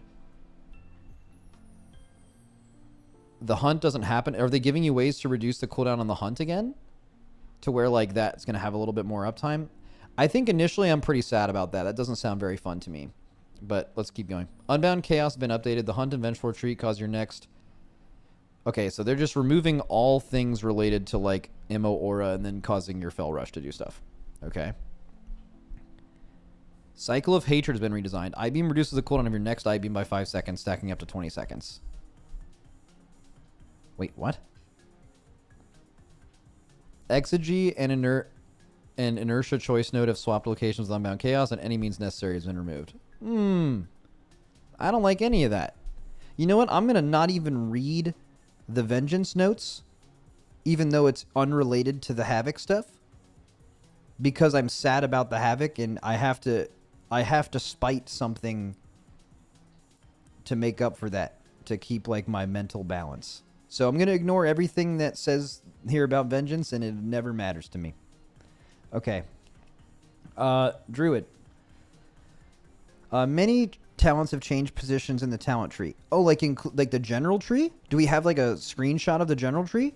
Is that what they're referring to? Because the Druid general tree was actually, it wasn't massively bad, but there were like multiple nodes that have like 10 question marks next to them as far as their position, and like realistically practical gameplay, like how you get to them, are really annoying. But like I understand it from a design perspective. They had the 4, like basically every time I criticized the Druid tree, there were so many problematic nodes. But if you ever want to understand why they're where they are, the person who made it had a hard job that no other talent tree had. There's 4 specs, so they need to have a thematic like column for each spec. And like naturally the thick hide thing is under the Guardian, because that's just game design stuff. But like you don't want to naturally go through Guardian related feral things if you're a Moonkin, but you absolutely need thick hide, right? So like game designers have a interesting balance between making things make sense thematically, which a lot of players care about, and then a lot of high-end players just care about the gameplay implications, and they're just like, this decision makes no sense, I hate it, and they're right. So I think they had a really hard job. I really hope the new Druid tree is good. I don't know if we're able to see it yet, but I would like to make one on my own and see if it's better, because I've criticized it a lot, so I'd like to see the new thing. Okay, so a bunch of new talents. I'm just going to ignore these. Point one of these new talents out if you feel like it's like really interesting. But yeah. Whoa, what's happening? Whoa. Why did Outlook just try to open? Am I getting hacked? Bro, I just like dragged something on the screen and then like, oh, I hit share. On the Blizzard website, if you highlight something and then move your mouse up, it automatically tries to get you to email this sentence to someone. That seems like, what? Like, who does that? Okay. Guys. I'll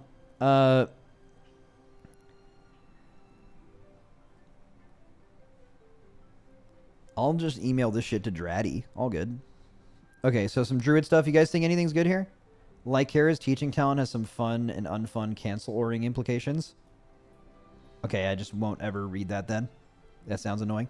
When a hit deals more than 12% of your max health, instantly heal for 10% of your health. This effect cannot occur more than once every 30 seconds. This seems really bad. Because like it's almost interesting. A talent like this could actually be better if it still only healed you for 10% of your health, but when a hit deals more than 12%, if this number was way bigger and the ICD was a little shorter, to where it more meant, hey, not only like this is not read the talent above that. Okay, form a bond with an ally. Your self-healing also heals your bonded ally for 10% of the amount healed. Your healing to your bonded ally also heals you for 8% of the amount healed. Ooh. Ooh. Bro, you just put this shit on a tank, right? That's fucking crazy. That's like broken. In a raid? That is so broken. I mean, even, okay, you guys are thinking blood decays. That's probably an interaction that shouldn't work. But like, maybe it works. But I'm just thinking like any tank just receiving, tanks just, when healers are floating their little mouse over the raid frames and figuring out who to heal, the tank is a really good target that's currently tanking like a lot. That person's real good, right? Wait, it's your healing? Your healing to your bonded ally also heals you for 8% of the amount healed. Oh, it's Stinky. You have to heal them. Stinky. Bad. Stinky, bad, stink. Stink talent. Bad. Okay. Ursock's Spirit has been updated. Stamina by 4%, stamina and bear by... These bonuses multiply together, so Druid's health and bear form remains unchanged, but you just have more health outside of it, okay? Light of the Sun replaces Skull Bash for balanced Druid only.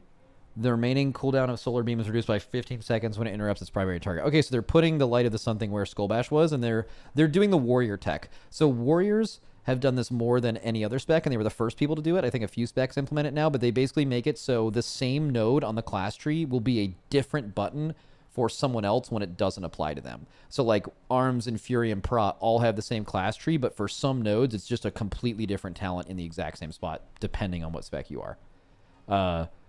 I think they should utilize this more. I'm glad they're doing it for Druid, which means they'll probably utilize it going forward. I think it's just a good thing. And it also took it away from the balanced spec tree, which is...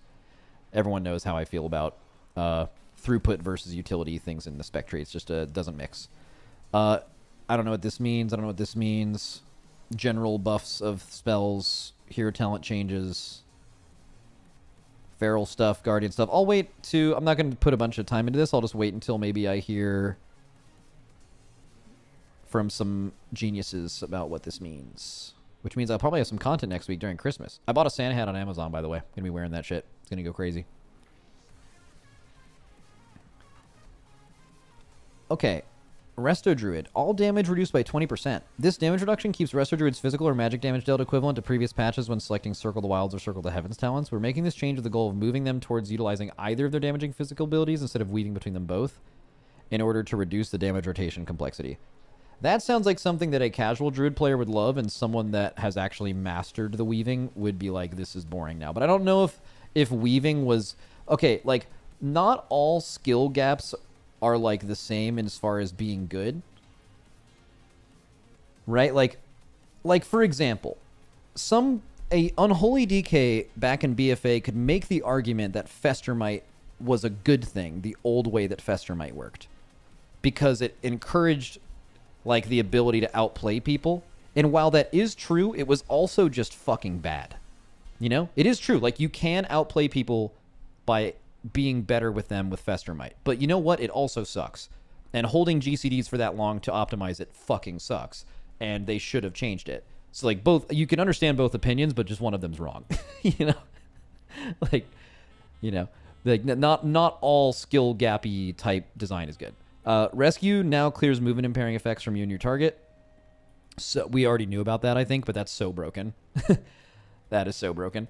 Sleepwalk now has a 1.7 second cast time. Oh, unplayable.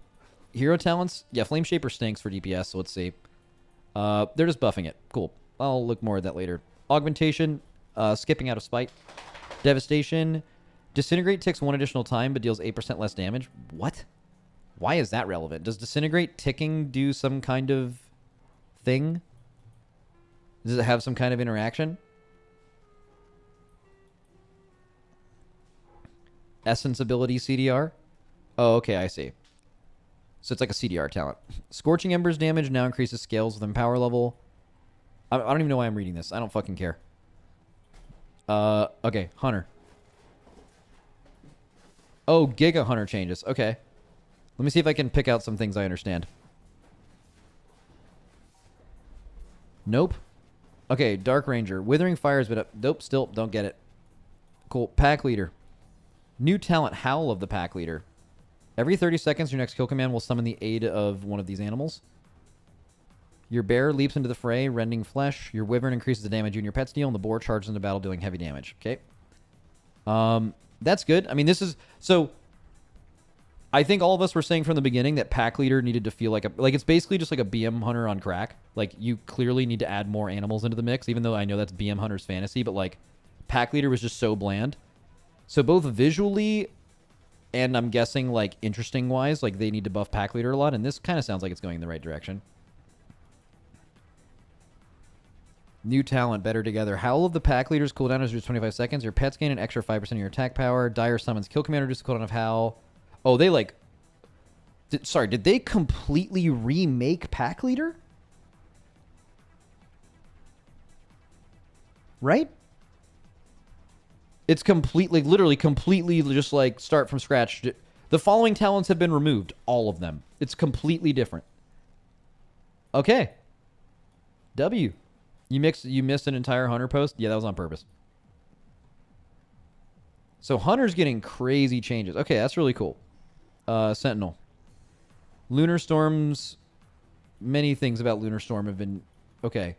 Our goal of these changes is helping Lunar Storm feel like more of a moment by reducing its frequency and increasing its damage. We're also looking to increase its... But you know what? I like this paragraph. Let me email this to Dratnos. One second. Okay, Outlook is not opening. Fuck. Alright. Didn't work. BM. Bunch of new talents. I don't know enough about it to really care. I'll just probably talk to a genius once they can think about it. Hope. Wait, what is Hunter? Moving into Undermine, we're looking to reimagine Mark's sharpshooter fantasy and reconcile some large spec friction points such as Lone Wolf, Undermine is seeing marksmen lose their pet functionalities and is instead joined in a battle by a unique eagle pet that will exist outside the game space but continue to support you in combat in a uniquely marksman way.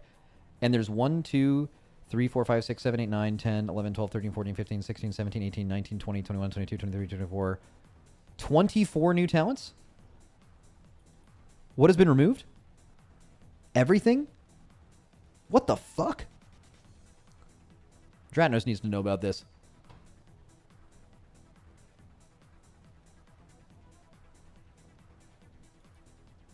It keeps trying to update to open Outlook. Bro, why do I even have Outlook on my computer? Read the first one? Okay. If it's bad, I'm never reading any more Hunter stuff.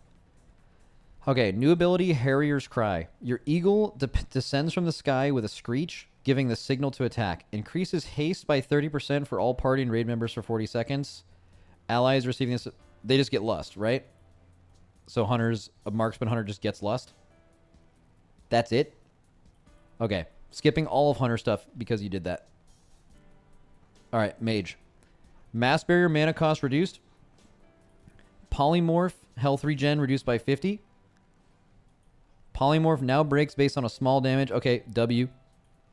Changes to CC like that. Our updates to Frostfire Mage are focused on reducing the incentive to track auras and make the talents more connected and conducive with each other. W, and they should do that for... They've done it really well with some. Like there's some hero talents you would need weak auras for that are built into the UI really well, and there are others where it's like weak aura simulator. So very, very... I'm glad they just typed this in general, that they're aware of that. Skip survival. I know. I said what I said. Cool. So, Frostfire stuff, Sun Fury stuff. Arcane, we're happy with where Arcane's gameplay has landed. Our primary goal is to simplify the number of variables one has to consider when casting Arcane Barrage. Okay. Fire. Fire's resource economy post the War Within has been too generous, which has made certain spells like Fireball and Scorch feel unnecessary, while also impacting how we can tune Pyroblast and Flamestrike. This is what people like to read. The War Within has been too generous. We think you're casting your fillers not as often, so let's get back to doing that. Our goal here is to reduce your access to Phoenix Flames and less so Fire Blast while amping up your spenders. To help increase skill expression, increase your reliance on casting, and make your exciting spells a little bit harder. We'll be monitoring these changes and adjusting accordingly. Okay. Get mad, Fire Mages. All right, bunch of changes. Too stupid, though. I don't understand them. I read dev notes because that's written for me. Freezing Winds was impacting our ability to access Frozen Orb and put more power into Fingers of Frost. With the addition of Hero Talents, Frost is more flooded with Fingers of Frost than ever before. And we'd like to reduce Fingers of Frost proc rate so it can feel more meaningful when you have it, while also giving us the design space to do more with it in the future. Woo! Mage stuff. Monk. Here we go, baby. Let's fucking go. Windwalker changes. I can feel it. Change to Paralysis, just like I said earlier. Love that. Mistweaver.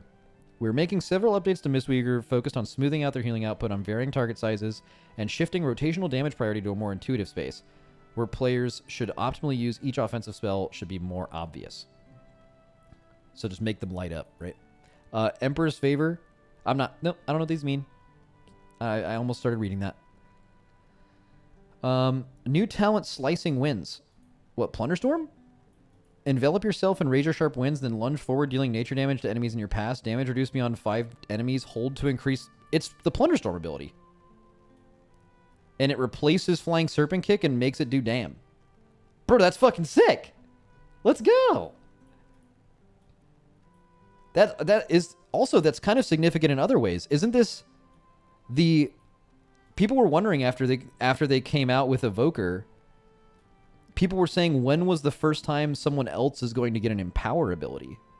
But Slicing Winds is exactly an Empower ability, right? So this is the first case of another class receiving an Empower. In a good way. The way Empower works on Slicing Winds is very, very good. It's cool. There's a scenario where you would want to use each Empower. It makes sense. Earth and Racial's Empower? Who the fuck said that first? You're fucking gone. Don't ever talk to me like that again. That's an insane example. All right. Mastery. Combo strikes. Effectiveness increased by 35%. We're increasing the value Mastery does with the goal of pushing it as a stat. They should have done this a long time ago. Yeah, I permabanned him. I didn't need to permaban him. I probably overreacted, but... Well, let's see, what's his name?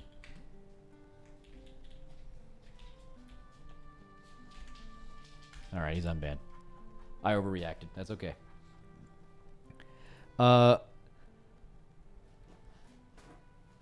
Great. Anytime your secondaries are getting better, that's a good sign for you as a class. I am plotting your downfall as we speak. All right, I'm fucking banning you again then. All right. Dance of the Wind has been redesigned. Now reduces physical damage taken by 10% and an additional 10% every 4 seconds until you receive a physical attack. What?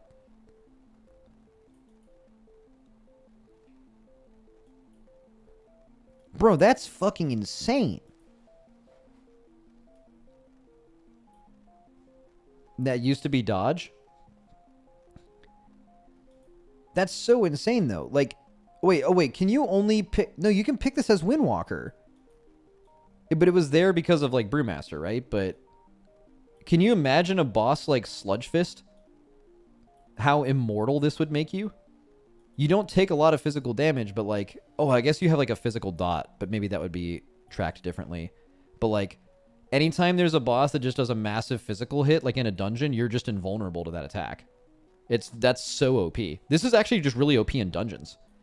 There's just random dungeon bosses. You guys ever done high keys and like there's this random physical roar that doesn't matter for like key levels 2 through 15, but on like a 17 you just need to see if you have enough verse to even live the roar that he does every like 20 seconds, or a slam. And then this just, you pick this talent and that's just gone. You just never think about, oh, I clicked the email button. Okay. Crazy. All damage done reduced by 2%. L. Spinning crane kick damage increased by 80. Okay. There must be nerfing Chi-Ji then or something, right? Because that's a big... I mean, a spinning crane kick is just kind of undertuned in general. 80 is a big number, though.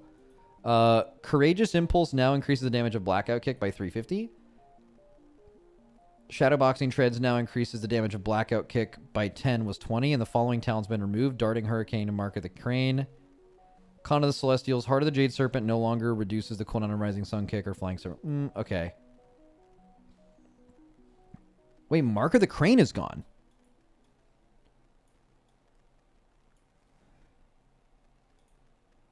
And that's why they buff Spinning Crane Kick. So they're just giving you the benefits of having Mark of the Crane out, but just removing it. That's like bittersweet for me. I think I used to really like Mark of the Crane management. But I think the game has gotten to the point where it's kind of just extra. Like I think two things can be true. I think it is good that Mark of the Crane existed, like back in Legion especially. But I think that like now it isn't good. Because the way you play specs have changed and they've simplified a lot of other things. Okay. Seal of the Crusade... Paladin.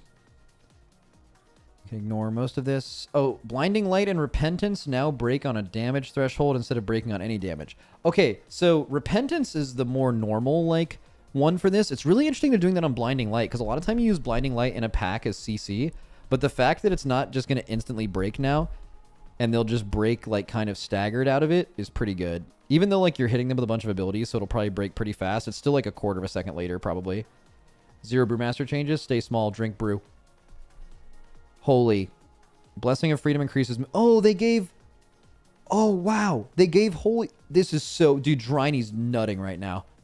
They gave Holy Paladin the ret and prot only thing, where when you use a Blessing of Freedom on someone else, it also gives it to you. And it's a movement speed increase. That's huge.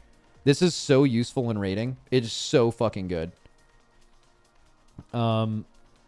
Unending Light has been redesigned. I don't know what this means. I don't know what Holy Power stuff means. We're just gonna skip all this shit real quick. Go to Prot and Ret probably. I don't know what this means either. W. Ret. Flash of Light healing increased. Word of Glory Mana Cross has been increased. Healing Hands not only functions to Word of Glory, it's healing on the paladins themselves. And Divine Toll will now cast judgments at units near your main target, even if you're not in combat with them. Huh? Oh, was it true that you would just Divine Toll like out of combat on one target, but you're not in combat with the others, so it'll just not throw the judgments? I didn't even know that was a thing. Divine Toll would sometimes just randomly only hit one mob, and it was super annoying. Yeah, that makes total sense. Okay, so that's a good change. Discipline. The goal of these changes is to reduce the number of cooldowns Disc has access to and bake some of their power into other abilities. In addition, we're resolving some pain points in the talent tree and making it easier to quickly get atonements on allies by moving Overloaded with Light into a more central location. Finally, we're retheming Purge the Wicked into a shadow spell so that Twilight Equilibrium can be more constantly activated.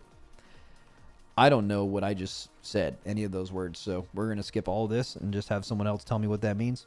Shadow Word Pain should be an important part of Disc's overall healing on atonement targets to provide a steady stream of healing over time. Its damage has been weaker than we'd like, especially compared to other spells, so we're buffing it. Cool. That did you really have to, like... That's a lot of words to just say, like that's implied with the... It's all good. W. So, yeah.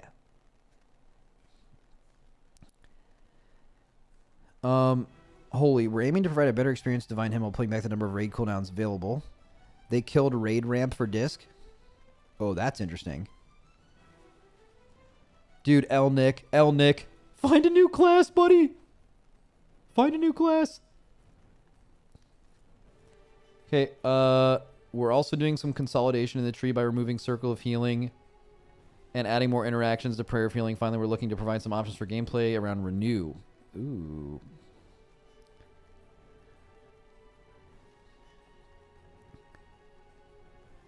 I'm skipping everything here, but it looks like they massively reworked a lot of holy stuff. There's just, I mean, they removed almost 10 talents. They made 6 more a 1-pointer. Holy shit. Okay, that's going to feel way different, right? Like, that's crazy. Blizzard skipped Shadow. Yeah. Get mad. Blind and Gouge now break on. Yep, cool. Outlaw, some stuff. Shaman. Ooh, okay. Yeah. I like Shaman. Ghost Wolf visuals have been updated to scale player model. Lightning Bolt is a new spell visual. Ancestral Guidance has been removed. Oh! We have a couple of goals we're trying to address this change. One is to reduce the overlap between Ascendance and Ancestral Guidance for Resto. They both serve a similar purpose and are often combined together. Second, we'd like to bolster, enhance, and Ellie's off-healing utility from the intentional global cooldown usage while pulling back on more passive ways to restore group health. In other words, they think AG was just too strong from DPS Shamans, which objectively true, especially since they nerfed like the Nature's Vigils of the world and stuff like that. Like objectively that is true, but I feel like a lot of Shamans always used to be like, that's kind of our niche, like we can do this and other people can't.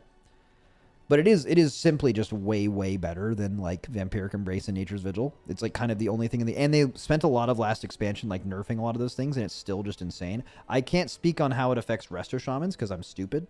But for DPS Shamans, I actually think again, if you're a Shaman player and you're losing something that gives you value, you're like, this is bad. As someone like kind of sees the whole game, I think it makes sense.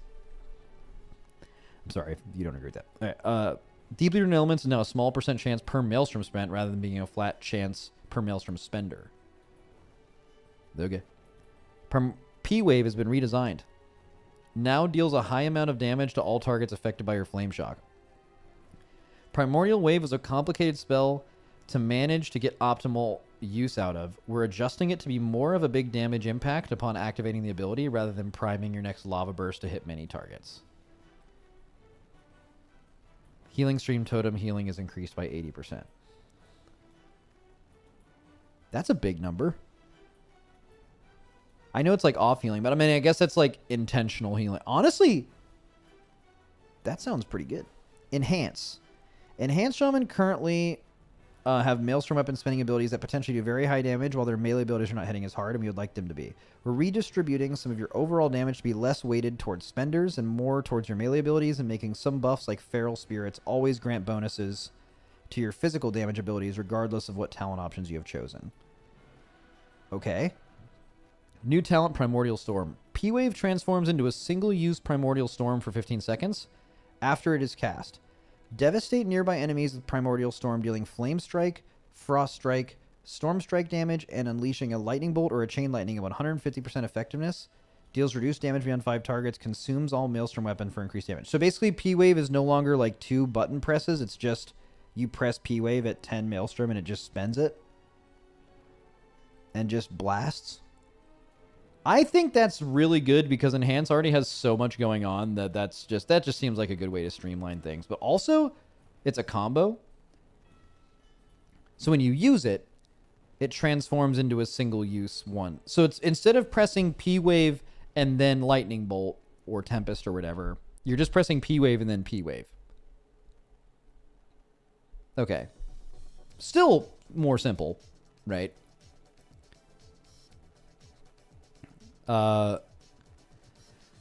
Cool. Molten Thunder has been updated. Sundering has a 40% chance to reset its own cooldown, increased by 12% for up to 5 targets. Each consecutive reset reduces these chances by half. Oh, interesting. So your first one is, your first Sunder is guaranteed to reset, and your second one has a 50% chance? And then a 25? Molten Thunder proc rates were a bit too unpredictable, causing significant shifts in damage output, especially during the Totemic Hero talent tree. Additionally, we're transferring some power away from Tremor and Earth Surge and putting it in other abilities, okay? Elemental Spirits have been updated. Your Feral Spirits now imbue with Fire Frost or Lightning,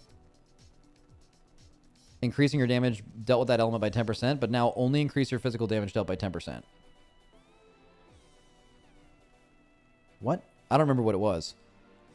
I mean, they said in the update note that they wanted the physical damage thing to be there like all the time or something. I don't know. Voltaic Blaze has been updated.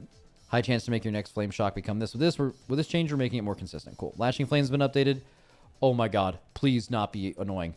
Lava Lash and Sundering increase the damage of Flame Shock on its target. Oh, it is the same.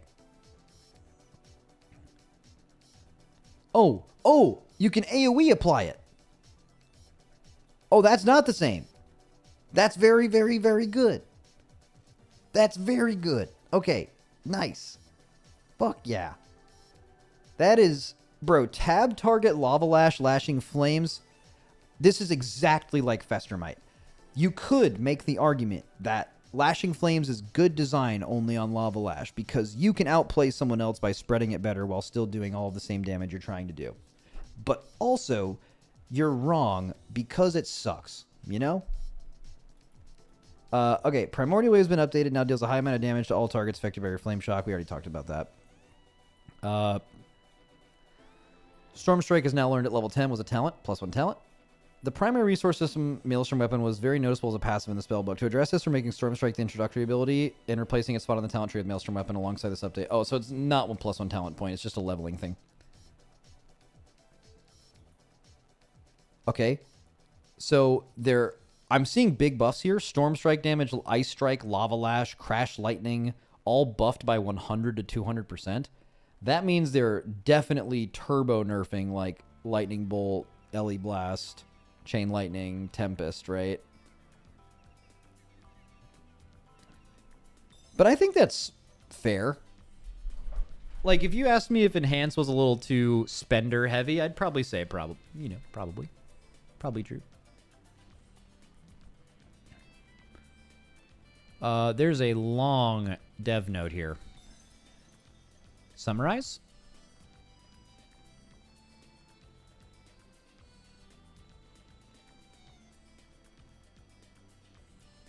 I'll just email it to Draddy and he'll get back to me.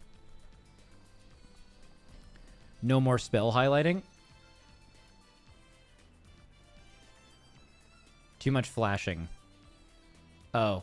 Yeah, to be honest with you, I play Enhanced Shaman with a super optimized UI with weak auras that like is smarter about the glowing.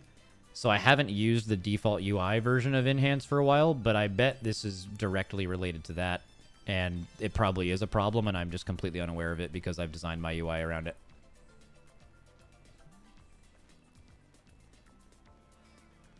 Okay.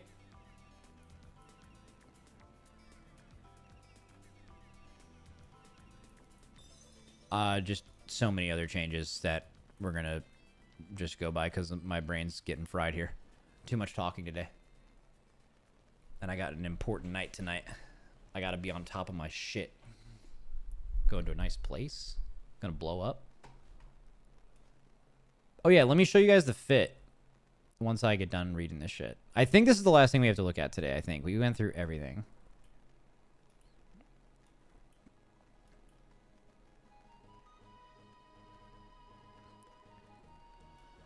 Downpour now overrides healing rain for 8 seconds with 6 seconds. Starter build's been updated. Warlock, Warrior, you know, Warrior, right? Delves. Oh, I fucking love Delves.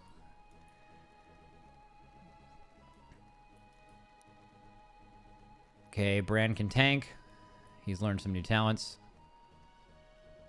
Dungeons. Affixes we read already. There's Mythic changes down. I mean, Mythic Plus. We've already looked at that. Unless, like, Mythic changes. Wait, did I miss something? Delves give... Where did you guys read the Delve thing?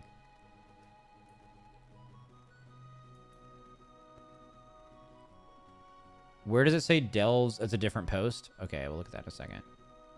Okay, we can ignore everything PvP related, of course. User interface and accessibility. Please, God, let them have the ability to white and blacklist debuffs. And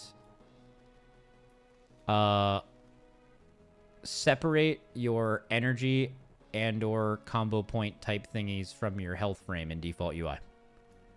Please, God. It is by far the most important thing default UI needs.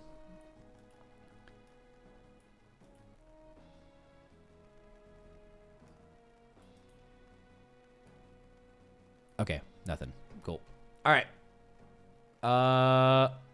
Where's the separate post about the gilded shit? Oh, wait, here we go. Season 2 will add options to obtain gilded crests from Delves from something called Delves Gilded Stash Tier 11 from Delver's Bounties Tier 8 and up. We're unsure exactly how you get the higher tier crest, and there might be restrictions. Right now, this information is data mined only. Delver's Bounty may be something related to your weekly vault, but we are unsure. So in some way, you're able to get gilded crests from Delves. And no matter how that is, it's a W for sure. Just how much of one, unsure until we see it. Those mole people will be sad since they hate doing anything above an 8 now. I mean, they'd probably like it more than doing a fucking +8 in dungeons.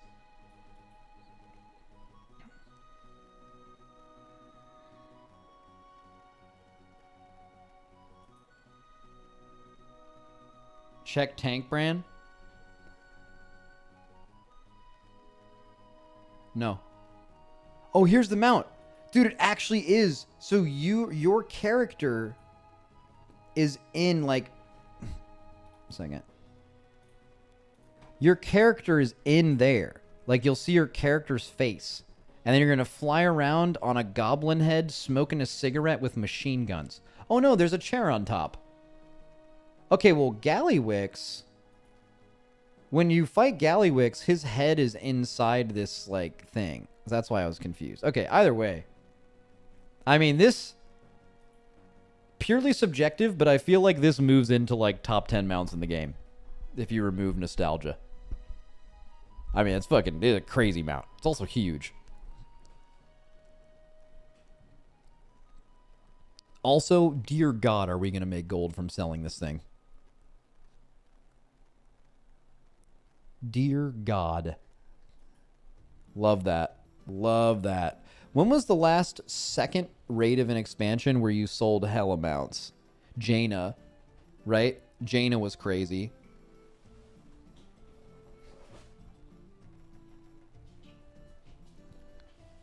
Hi, Lillian. What? What? What then? You gonna yawn? Alright, fuck it. This fucking dog. Okay, you're just... Oh, God. Hi, sweetheart. Hey.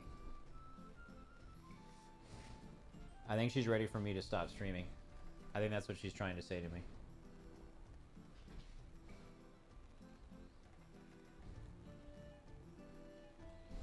Come here, Reppy. Come on. Let's get all the dogs.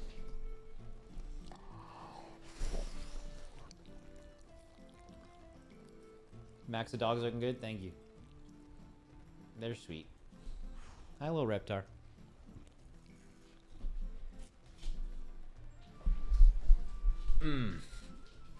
Okay, so World of Warcraft.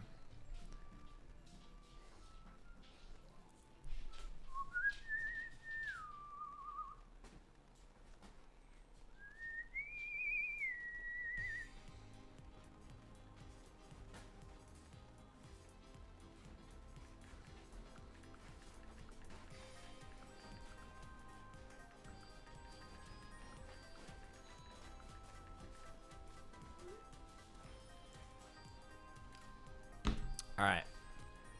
All right, you guys want to see the fit? All right, I'll show you what I had pulled out tonight. So I have a pair of shoes that I've had for a while that I've wanted to make a fit with, and this is what I came up with. I'll give you. All right, we're just barking. We're just barking then. We're just barking then. Reptar, you talk to him, Reptar. Let me see if I can get him to do it. Reptar,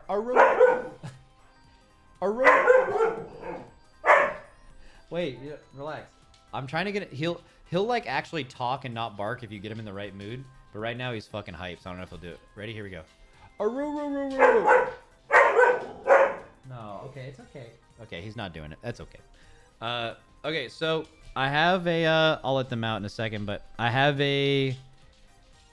like a pair of shoes I wanted to make the fit for. So I'll show you what I came up with that, and I'll bring like a few options for the shirt, and you guys can help me pick which one I use. Okay, that'll be how we're involved in this way. I'll be right back.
All right.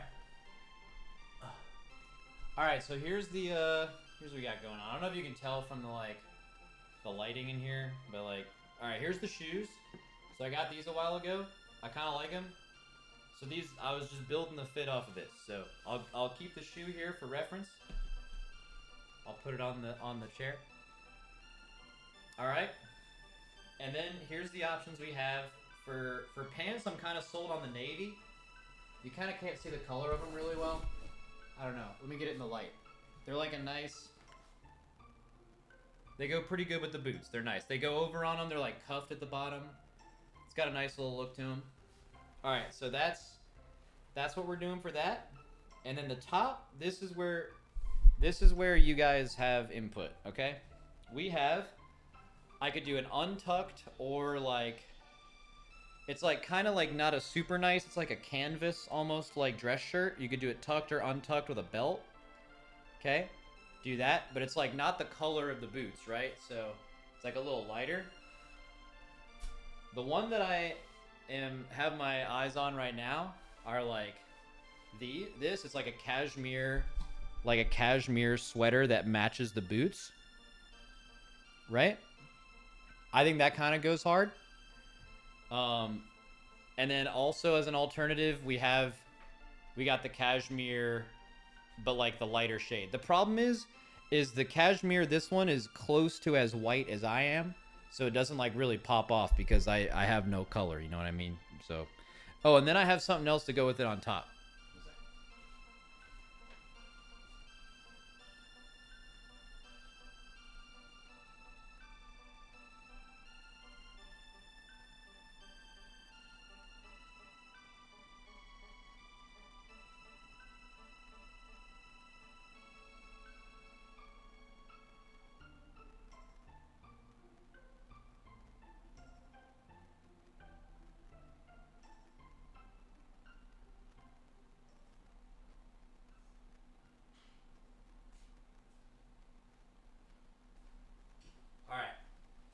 man. So what I'm thinking of doing is like, it's a little chilly at night.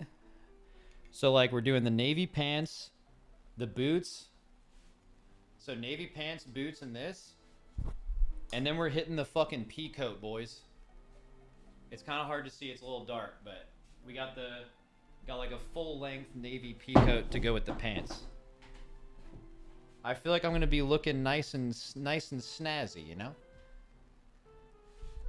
So you guys cool with that? Or have any suggestions? I think it looks fine.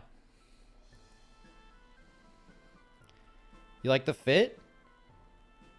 Boring? I guess I could wear my clown outfit. Okay, shit. Well. Yeah, no. I think we're good. Yeah, I'm new boot goofing. Alright, cool. I'm glad we're on the same page, chat. Someone in chat said,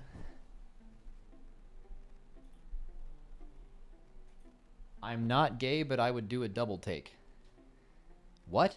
So you're not gay, but you would see me and then be like, wait, am I gay? Or would you say, like, you know what? I don't even know. I'm going to go put this stuff back.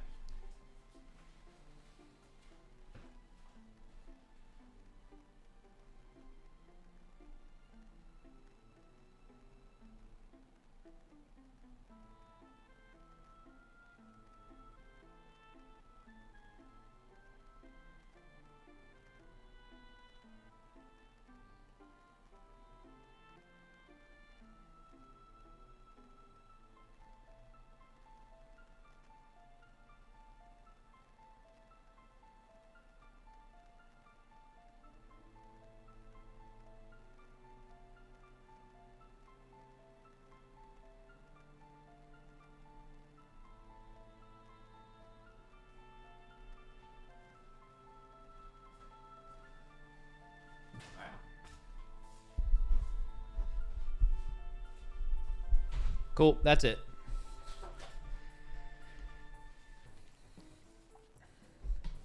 Cool. It's neutrals on neutrals, but in a good way. Yeah, I look good with like neutral earthy tones anyway, for whatever reason. I'm just built basic like that. Which kind of sucks because I like cool tones. Not like warm tones. Like I aspire to look cool in cool tones, but I don't. But I look great in earthy tones. Like a nice earthy green. Go crazy. Like this shit. Like anything that's colored like this. Olive, I guess. It just looks really good on me for some reason.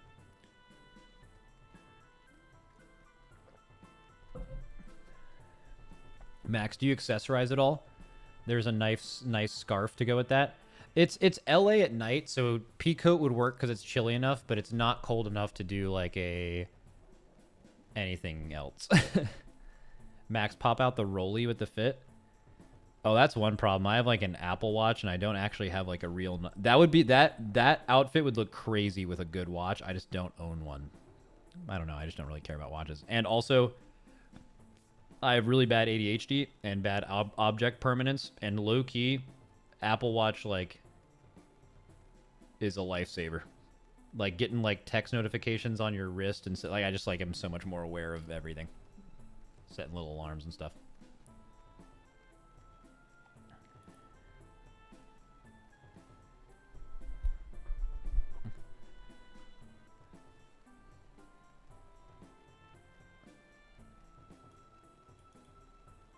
Max, you look good in anything? That's not true. That's just simply false. Right.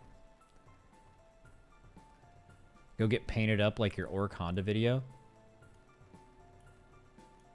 Yo, she saw that, by the way. I don't know how, but like, she was like, was that you in that Honda commercial? Yeah. Not a good look.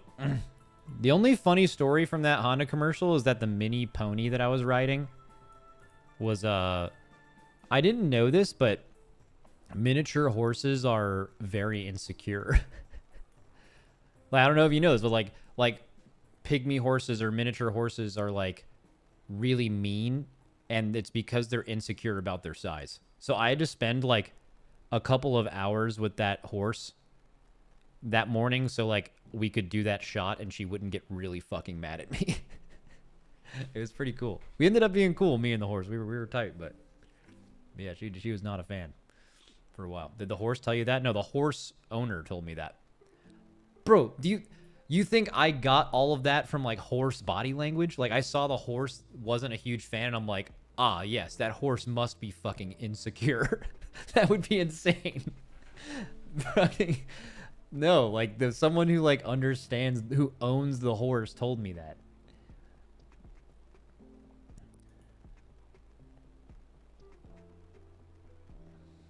Max, you got to get a nice rollie with that streamer money. I just don't care, man. Like, also, I'm not the kind of streamer that thinks having a nice rollie is cool, you know? Like, you can have a certain kind of audience. Like, let's just say a general Kick audience. Like, an audience that would transfer well to Kick. So, like, the opposite of my audience. Like, if I went to Kick, my stream would die. Because I don't own many chains and things like that. But, like, there's a Kick audience that has a certain vibe to it, right? To where, like, how expensive of a watch you have would mean something to your viewers. I feel like none of mine would care, and I also don't care myself. I don't know. I don't even like wearing watches really, except for ones that are functional.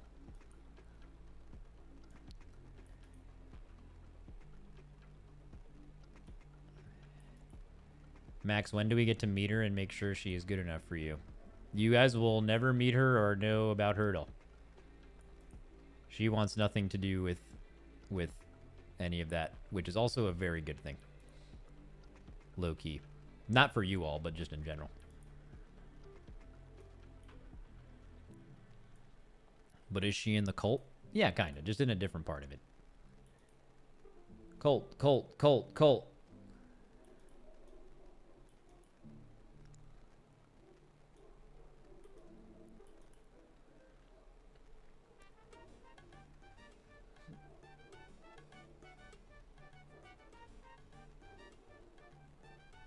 All right, is that it for the stream today? Have we hit a natural stopping point?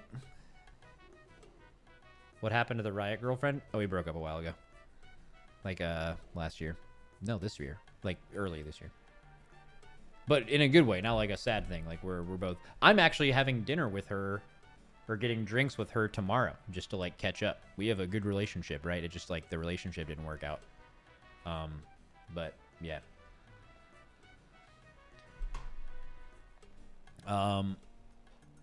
Let's see. Check warband screens. Wait, there's new warband screens?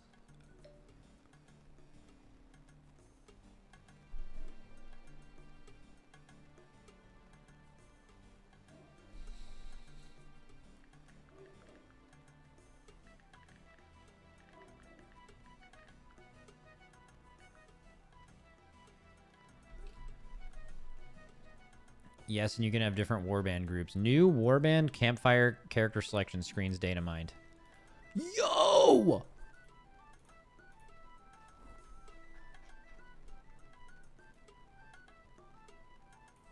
That's me.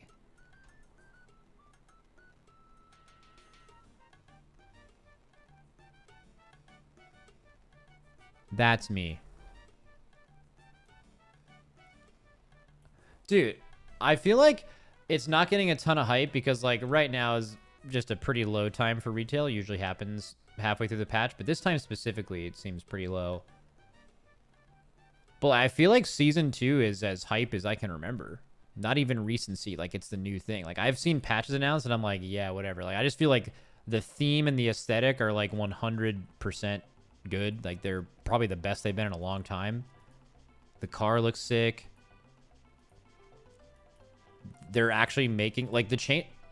Wasn't like basically every change announced today a W? Like all of them? Some of them are like kind of subjective, but there's a lot that are just like guaranteed bangers, like just good changes. Insane quality of life announced today.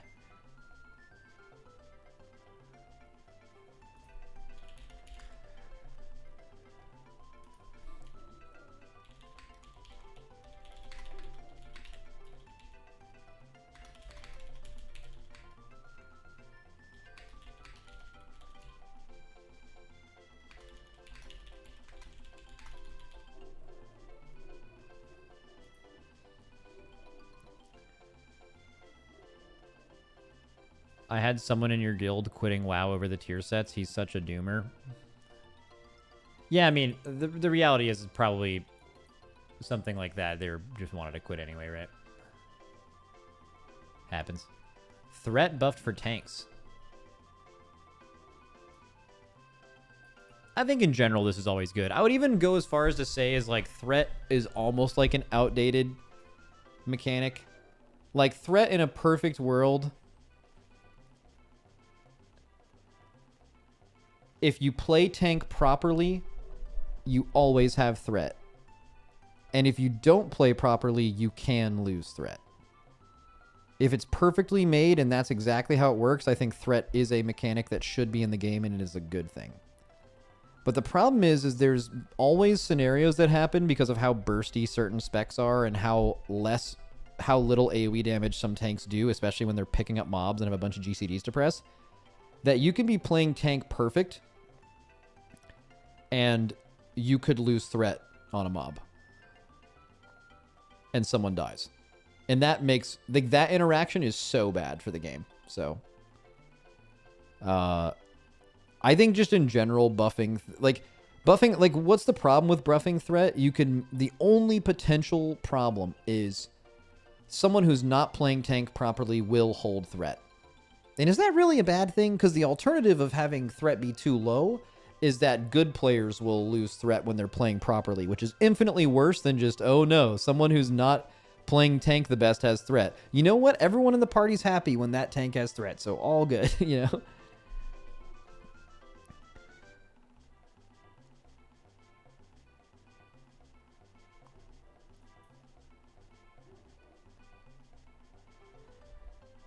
Threat needs to be a timed debuff on a mob to make sure the tank keeps its attention. That's crazy. That would be so bad. That would be so stinky. It would be stinky, stinky, bad, bad.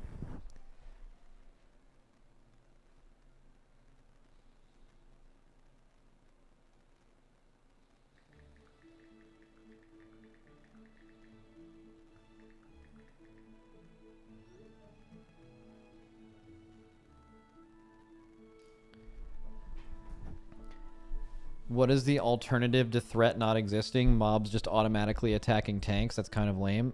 No, it's more like threat is buffed to such an extreme way that, like, if a tank has even looked at a mob, it'll have threat on it. Or, like, if it hits it, like, with the cleave from Keg Smash, it would have threat over it would basically forever. Yeah, like, if it's in combat with a tank, it will hit the tank. Basically. So I think it existing is something. Does he read YouTube? Yes, I have. I read a couple things from YouTube today, most notably New Boot Goofin. That was definitely my favorite thing I've read in a while on YouTube today. And there was a couple weirdos on Twitch, so low-key today was just good for YouTube. It's a good day to be a YouTube chatter, I think.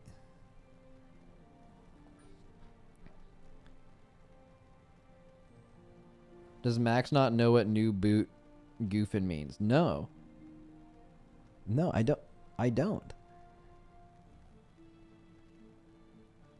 What the fuck does what is New Boot Goofin? You know what?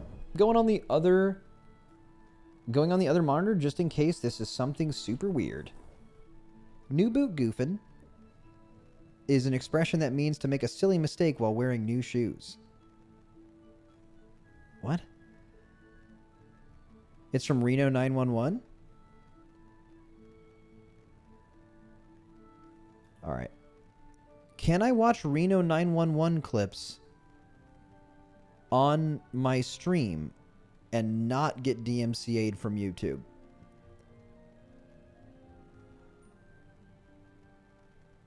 Let's find out. Is this clip bad, by the way? Sorry, my brakes are getting squirrely on me. Oh, I've had some boots on layaway here at Zapateria La Bailarina. For Western fashions here in Reno, you really can't beat Zapateria La Bailarina. Well, you can, but not at these prices, really. Let's do it. It's go time. Genuine ostrich. 3 payments. Oh! Wait, what? Look at those I'm things. just goofing. New Boot Goofin. Oh, This ain't the original? Wait, is this like a parody Reno 911 fan made? Bro, his bike's gone and was replaced with a shopping cart. Yo.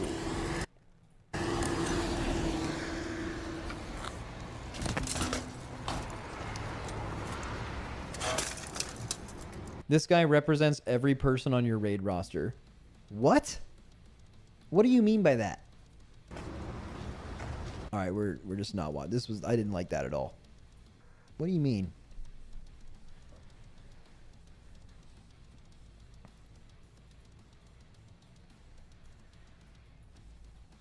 Max, those are literally your shoes but white? Nah. You're wrong.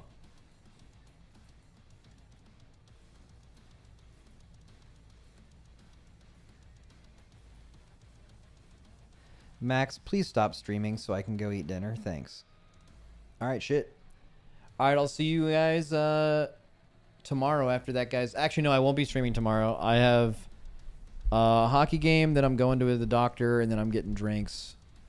And Saturday, I will be streaming. And over Christmas break, don't hold me to it, but I'm thinking about doing a Elden Ring DLC playthrough that I haven't done yet. That sounds kind of fun. So maybe. It's like when I say don't hold me to it, like I could literally just change my mind and not do it. So you can't get mad if I do.